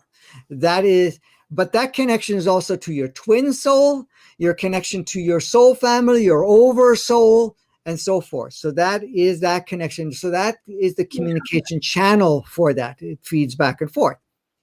You're getting into the root of what you call the throat chakra. That chakra is communication through sound, creating vibrational, and it actually alters your reality to a certain degree of what. So the sound creates. Sound is the part that communicates with the field around us to create form. So our words actually create and alters perceptions, alters what we use also in consciousness. The third eye, that chakra there communicates with other souls, either on this dimension or this planet or multiple other planets. Now, this chakra also allows us to see the parallel worlds and also allows us to tap into it. Now, that one doesn't have full access to it, only because it would be too startling for us because we're not used to using it full, because then we would see layers and seeing other realities amongst realities. And then you would see things that you normally wouldn't see, which eventually you will activate more, and we are activating more. The crown chakra is where we're receiving source codes, source energy, and it's our connection to source, which is that whole unit oneness, but it's also spirit source, the creator source. Originally, there wasn't these segmentations, these fragmentation. It was one. You were connected all the time on all aspects. So you would be able to communicate with everything without creating individualized channels. That's the thing. So as we're progressing, those will all merge and no longer exist as fragmentation, so that we are fully connected all the time with all levels, and we can activate how much we bring in at any point in time without having specific channels. That's the thing. So each of the channels are rotating a certain speed and certain rotation, but because it allows certain individualized channels coming at different times, because we got so conditioned to only get a little bit at a time, rather than having it fully open. So that's the chakra parts. And the DNAs, of course, if you're looking at that part, that's another segment of communication. So like I was saying really in the beginning of this, is that each DNA is connected to a species, but also their advancement. And that communicates with us and also enhances how we experience our physical form and so forth. Those were there, but the thing is, it's experienced as a whole. So that communicates directly with our sentient body, or what we call our innate consciousness of our body. And that's also related to our human entity. It's related to our multidimensional soul. And then, of course, all of that combined creates what we call overall consciousness, or the mind. It's considered the mind. The mind is not in our head. What we have in our head is the brain. It's the computer. The left brain is the part that makes us see reality, or in this case, converts codes and light into form. And the right brain is actually receiving information from all the sources, from the body, from the human entity, from the soul, and creates, that's the imaginative part, that's the imagination. Kids come with that turned on really powerfully. And this is why they're very creative, very imaginative, and they have no limits. They don't see, oh, I could do this and I can't do that. What do you mean? No, to them, everything is possible. Let's do it. Let's play, right? And so we shifted everything to more with the conditioning and everything else to the left brain, which is basically, that's where the ego resides, by the way, the software in there.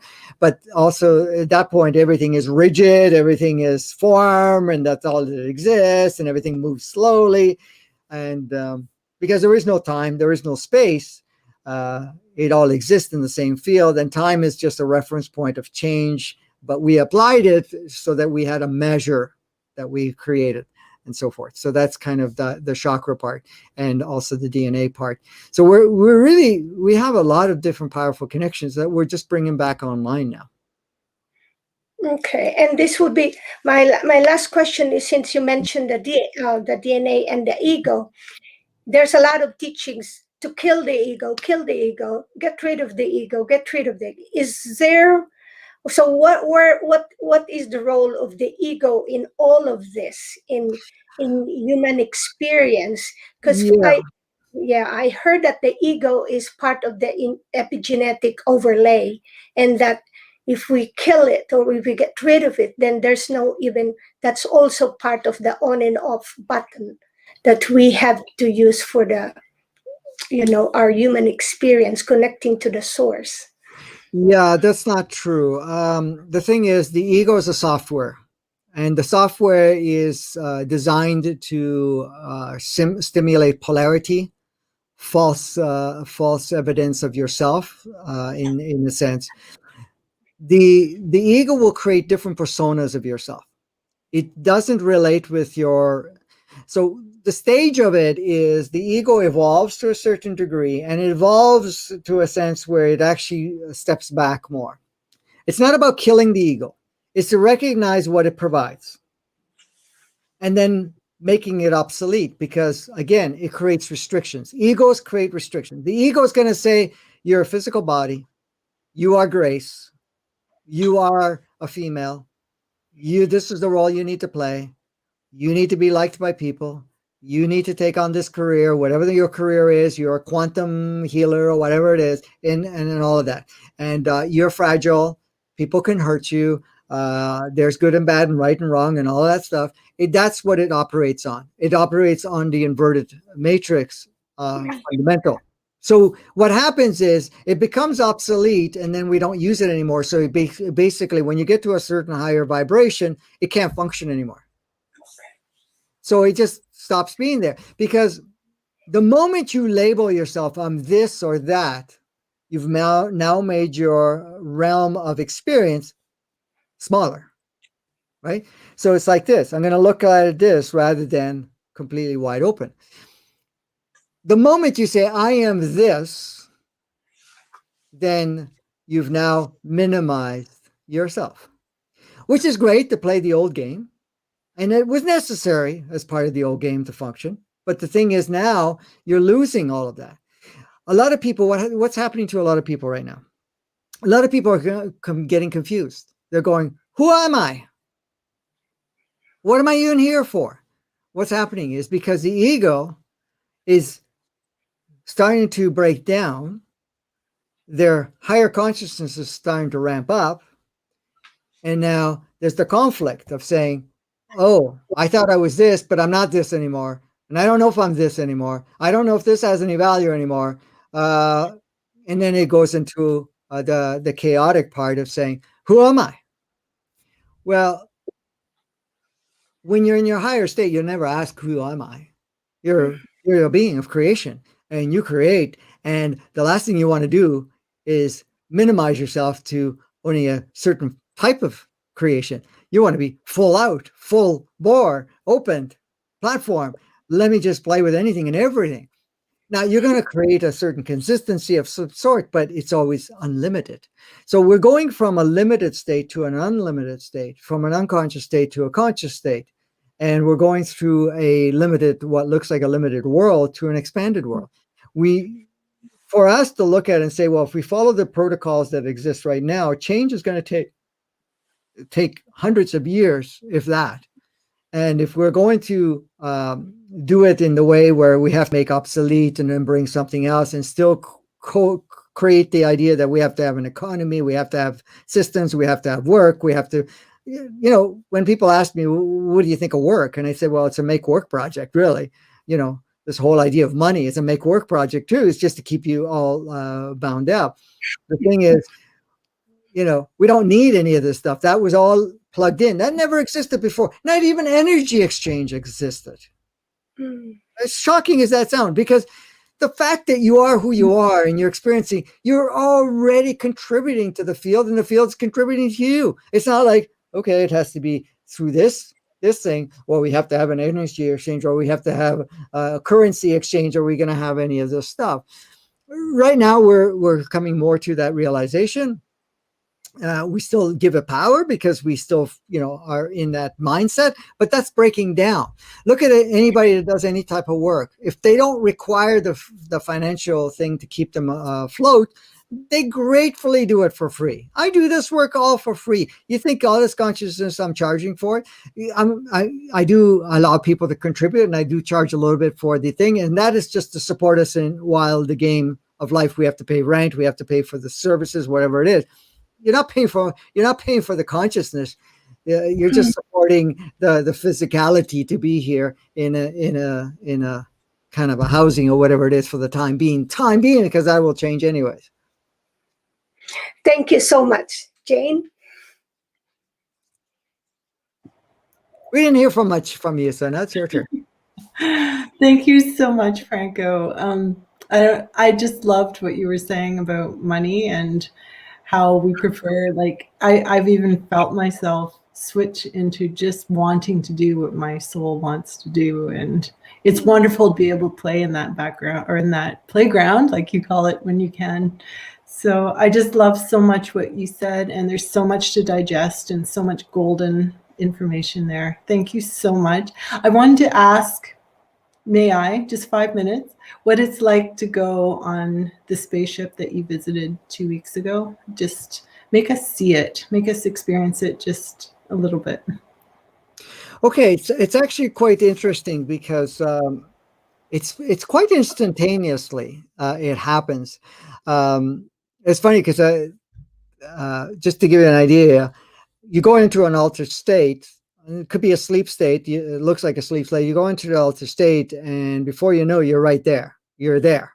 So you're inside the ship. You're around the beings that are there, and so forth. The last one I was there, they were actually working on me. So I was on a table, not anything that we know of as a table. It was a platform that I was lying on.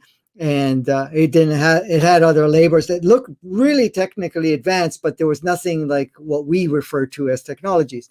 But so you appear there, and then you can, in this case, they were working on my physicality. They were making some adjustments to it. And it was, I didn't ask them for it. I mean, I did ask different times. They said, no, we can't do anything right now. whatever. So all of a sudden it showed up in that regard.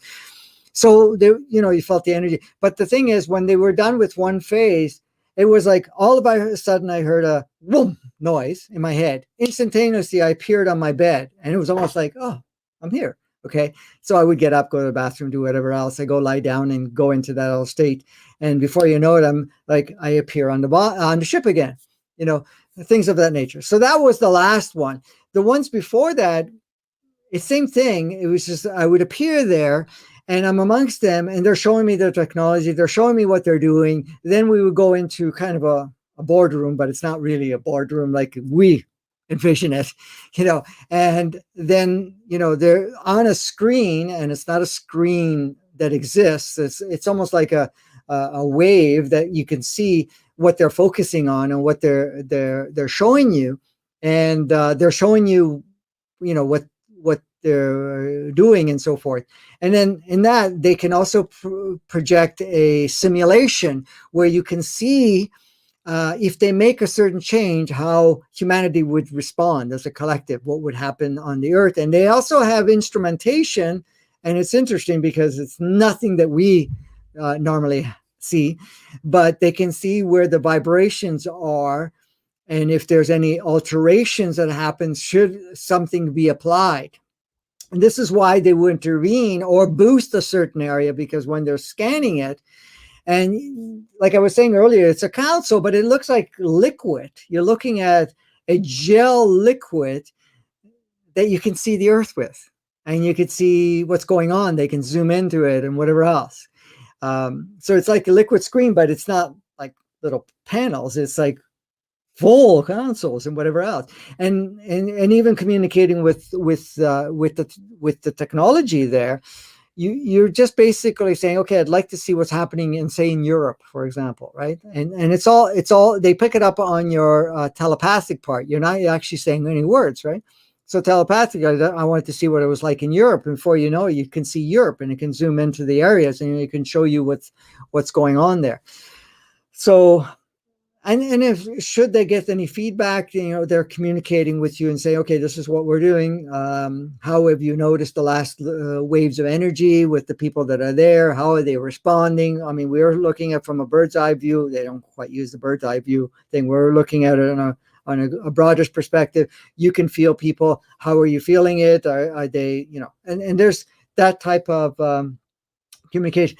The ships are all different. Some of the ships are really they look like major cities. Okay, they're huge. Nothing of our cities, of course, but they're huge, right? And I can't say I've been brought through the whole thing. I've seen certain ones. Some are elongated, some are more rounder or oval or whatever. But they differ, and each one's doing different roles. The ones that we've been seeing more of, they make themselves more present. They're quite small. They're smaller sub ships that come around, and they're making themselves more available in the sense of more people, so that they get more comfortable with it, and it emphasizes the disclosure. And when I mean disclosure, meaning that, hey, they do exist, first of all. Second of all, a lot of the stuff that we've been playing was fabricated in a sense of creating restriction and so forth. But the energy feels really good there. The physicality, sometimes the physicality has more of its capacity to sense, and other times a little less, depending on the ships. So, like I was saying, the last one I went in, my full physicality was there. Like I didn't leave anything on the bed, for example. Other times there's two of me. It's almost like there's a version of me that appears there, and it is in form, but there's still a remaining template there. Now, when I used to do that and I lived with partners, and if we ever shared a bed, they used to get spooked by it, because they would see me almost in a dead state. I would not move. I wouldn't barely even breathe or anything of that nature. So my two ex-partners that I had didn't like the experience, so they didn't want to be part of it. The partner I have right now doesn't. She was more comfortable Kimberly.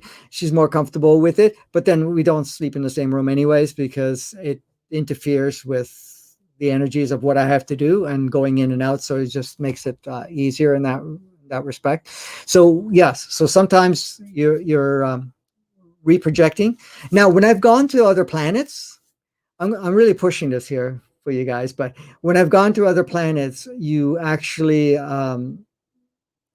you can project a physicality that replicates to a certain degree what they look like, but you're more transparent though. So you can sense and feel what they're at. I've been on some other, say, the Syrian planet. I came with this form, not in the solid form, but in a holographic, more translucent form, and they were a lot smaller than I was. So, in fact, they were looking up, and it was amazing to connect with them and so forth. So I'm just giving you tidbits here because there's, I could unpack this and this can be a whole show, but I don't put too much emphasis on that because then people get lost in that game. And really, we need to look at what's really happening here at this point in time, even though they are part of it and they are involved with us.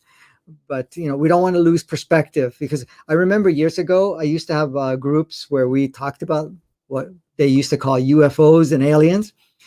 And what happened is that's all they wanted to know. And this is where we're going. But at the same time, they were disregarding the changes they had to go.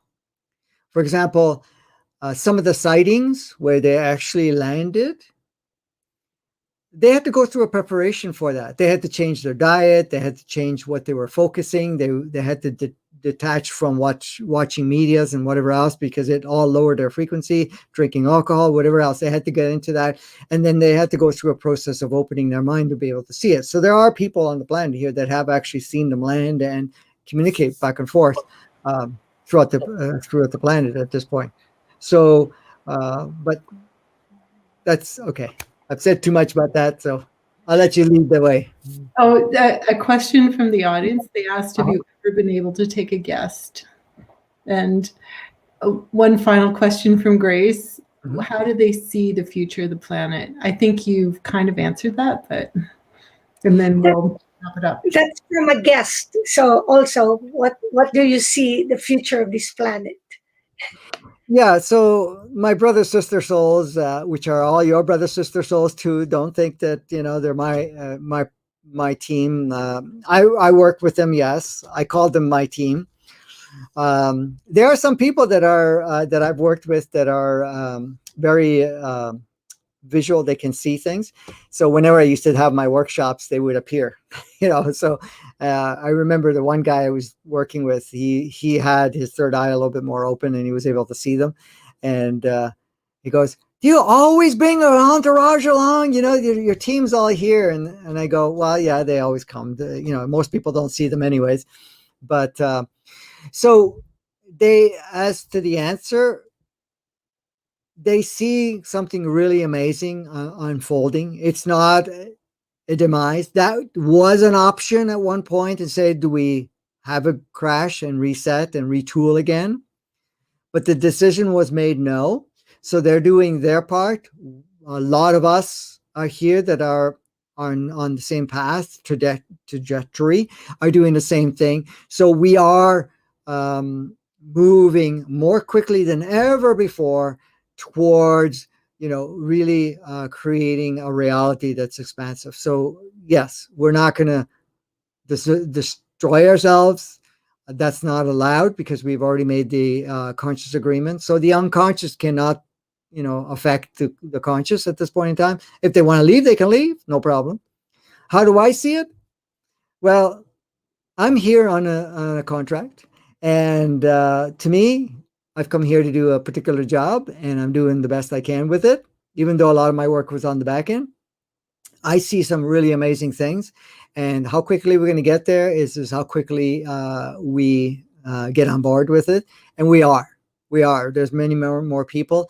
I don't feel alone, and when I say it alone, not alone because I was never alone, because I've always had non-form beings showing up all the time and interaction. Even my guide was non-form, but at the same time. But alone meaning people understanding what I was sharing and so forth. Now more, I talk more about it, and more people are resonating with it. There's many people that already are making huge leaps in their lives and the collective, and they're coming together to do things. So what do I see as an overall amazing future, and the thing is, the beauty of it, the future is not fixed. All timelines collapse. All we are in a waveform. We're plugging in whatever we choose at any time. There's no restrictions what we plug in and don't plug in. So it's not like we had to go into the next timeline, the next time out. We're in the most advanced timeline, but the timeline doesn't have much of anything in there until we plug it in, and we're plugging in all that would best serve us where we are choosing, because we're choosing to evolve. Beautiful. Anyone else? Or shall we leave it at that? Does that include should we embrace transhumanism? Well, that's an interesting experience. Yes, you embrace it, but the thing is, it's overemphasized. It's not its natural design, but in its natural design, it doesn't really associate with male or female or anything of that nature. Genders exist because it actually supports what we're doing here as in gender, but gender identification never existed. Of saying, I'm this, I'm that, this is the role I can do, and that I can't do, or whatever it is. None of that. I'm male and then fight to be male, or I'm female and I fight to be female, or I'm non-gender and I do this, or transhuman and all of that stuff. Those are all different blends. The thing is, eventually all of that will not be required in the same form, but be genderless at the same time. I have one question, because we talked a lot also about the situation that we are a soul in this body, and that all the genetic codes diminished our abilities, and the situation is, so the question is there let's say, is there a contract where, for example, if a soul wants to get here on this planet Earth, in this three-dimensional situation, is there a contract of the soul to say, okay, make me stupid, make me diminish my abilities in that way, so that I cannot remember anything? Okay, this is how it actually works. The playground was, because of its modification, was in a situation, if you're going to come here, one of the things is you forget everything, or you forget a lot of it. So the choice that the soul makes is not saying, make me forget everything. It says, I'm going to go play there, and one of the constructs there, one of the requirements there is to forget everything. So I'm going to go there, and I know I'm going to forget everything. But I know at the same time that I'm going to remember along the way. Now, depending on the incarnations of a long time ago, they knew that that possibility was next to zero. So they basically said, okay, I'm going to go there, and I'm going to. Now, that does not mean there haven't been souls that came on the planet that did not come with a certain level of already remembering, that did not wipe everything out, but they were also instrumental to kind of stimulate a remembering process. So it's not saying, I want to go down there and I want to forget everything. If you go down there, this is the game, the rules of the game, or what the consistency is right now. So if you're going to go there, you're going to end up losing it for a period of time. So that's really the choice it makes. It's like anything. If I'm going to give it an analogy or an example of saying, okay, if I'm going to go play at a particular amusement park, this is what's there at the amusement park. And it's up to me to go to that amusement park. Those are the only rides available. And those rides may make sick, or may be very gentle, or whatever it is. But I'm making the choice to go there or not, because there's many other choices. So if you don't want to forget everything, you can take on different forms.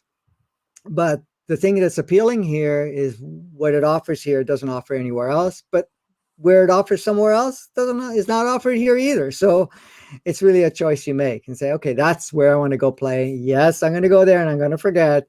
And at the same time, I'm going to also remember and be part of it, especially if you're here now. If you're here now, and especially if you're listening to this, you knew that this time was coming and you were interested in this time. You were interested in being part of this transformation of the human, transformation of the playground, and also to be an instrument of not only harnessing these higher vibrations, but also to bring forth these higher consciousness and to start altering the reality, not only your personal reality, your collective reality, but the full planetary reality. And my last question is concerning the dolphins and the whales, because Credo Mutwa told in a video that the dolphins taught us philosophy and art, and that the whales gave us the explanation about God, for example, or the universe. Right. And what, let's say it this way, I think that this kind of teachings were before the hybrid races came. And what is the role of the whales and the dolphins today? Can they still teach us about the universe like it was 20,000 years before or 15,000 years before, or has their role changed? No, they still play a role. They hold the frequency and the memory of it, and they will share it. If you connect with them, they'll share. The thing is, when you get to a certain level of your own personal remembrance, then it's not required any longer. They are kind of the teachers. See, the teacher's only required until you get to the level where the teacher's at or beyond, and then the teacher's no longer required. So right now they're still sharing, and they will for a while. But the thing is, you get to a point where now you see each other. They're not the teacher anymore. You're basically playing with each other and sharing amongst each other's experience, because they have one experience, you have another experience. They came here and they didn't want to forget. So that was one of the things that they came here. They were brought in from another level of consciousness, and to hold not only that particular frequency, but also to share that consciousness to humanity. But at some point, their role will change. They don't have to be. It will be more, okay, now I can enjoy in the playground instead of holding just that energy, because everybody else is coming up to that level and beyond. Thank you so much. I really appreciate it. You're very welcome. Well, guys, thank you for having me on. And yeah, I think we broke your record of time there. We were talking about 1 hour, 1 hour and a half, maybe 2 hours, and we're at 2:21. So I have a lot more questions, but I'm not going to speak. Yes. Well, I guess we can always connect on another time and expand it further or go a different direction and so forth. Any last words or anything? Do you have anything what you want to share with the audience for 1 minute? Well, what I can share with people, and I'll put it on the comments section on the different platforms if anybody's interested. I do have a workshop coming up this weekend, and it's basically actualizing yourself in this new realm. And it's a 2-day event. It's live streamed. So if anybody's interested, it's available. I made it so, and if you can't join us, you can get the video and audio recordings, because we will video and audio record all of it, and you can use it at your own pace. But usually I love when people come together, because that way we can do all the processes together. There's a lot of processes involved. So if they're willing to have that experience. Now, I've made it in such a fashion where there is a recommended price for it, but you can offer whatever you can. So we did it this way so that we won't restrict anybody. If someone can't pay $197 Canadian for the full live stream, or the 127 or so that it is for the video audio recording, you can offer whatever you want. And I've had people offer $10, people offer $1. We have people that offered more than that, like $300 or whatever. We make it available for whoever. This supports our work, supports us to do whatever we do. So that's available. I also have links to many other workshops that I've done that people can access at this point in time. But if people want to also access a tremendous amount of free information, I have a YouTube channel and Facebook groups, both called, and also Vimeo group, called Advancing Consciousness Series. That has presently, we're at episode 69, but there's like close to 85, 90 episodes because some of the episodes were broken into 6 parts. That is all free, all various topics, and they're available on YouTube and Facebook, on Facebook group. Then I also have podcasts. So that's a little newer. So there's 30 or so episodes of that, maybe a little more than that. But that's also available on YouTube, Vimeo, and Facebook. Facebook group, YouTube channel, and Vimeo channel. They're all called Advancing Consciousness Podcast. And if you want to join the subscribe or anything of that nature so that you get notifications time to time for different things that come up, you can join the community. You just have to go to francodenicola.com. I think we'll put the link for that too also in the comment section at some point. I'm flying solo at the moment. I don't know if Kimberly's even on, but I will put it on. So if you check the replays, they will be there, as long as I have permission from you guys to do so. But this is all there. I just put all this stuff out to help people to remember who they are, remember what, it just triggers their consciousness because we're doing this together. Okay. My job is just to trigger this part that you already know from within and align so that we actually accentuate and move things a lot faster forward in a powerful way. So that's it. Thank you so much. I really enjoy playing with you guys. You guys ask really good questions. So it always depends on the group and the questions, where we go and how far we go. So, Jane, are you going to close it or? Oh, I was going to say a huge thank you, Franco. It was really fun and just so much golden information. Gratitude from all of us.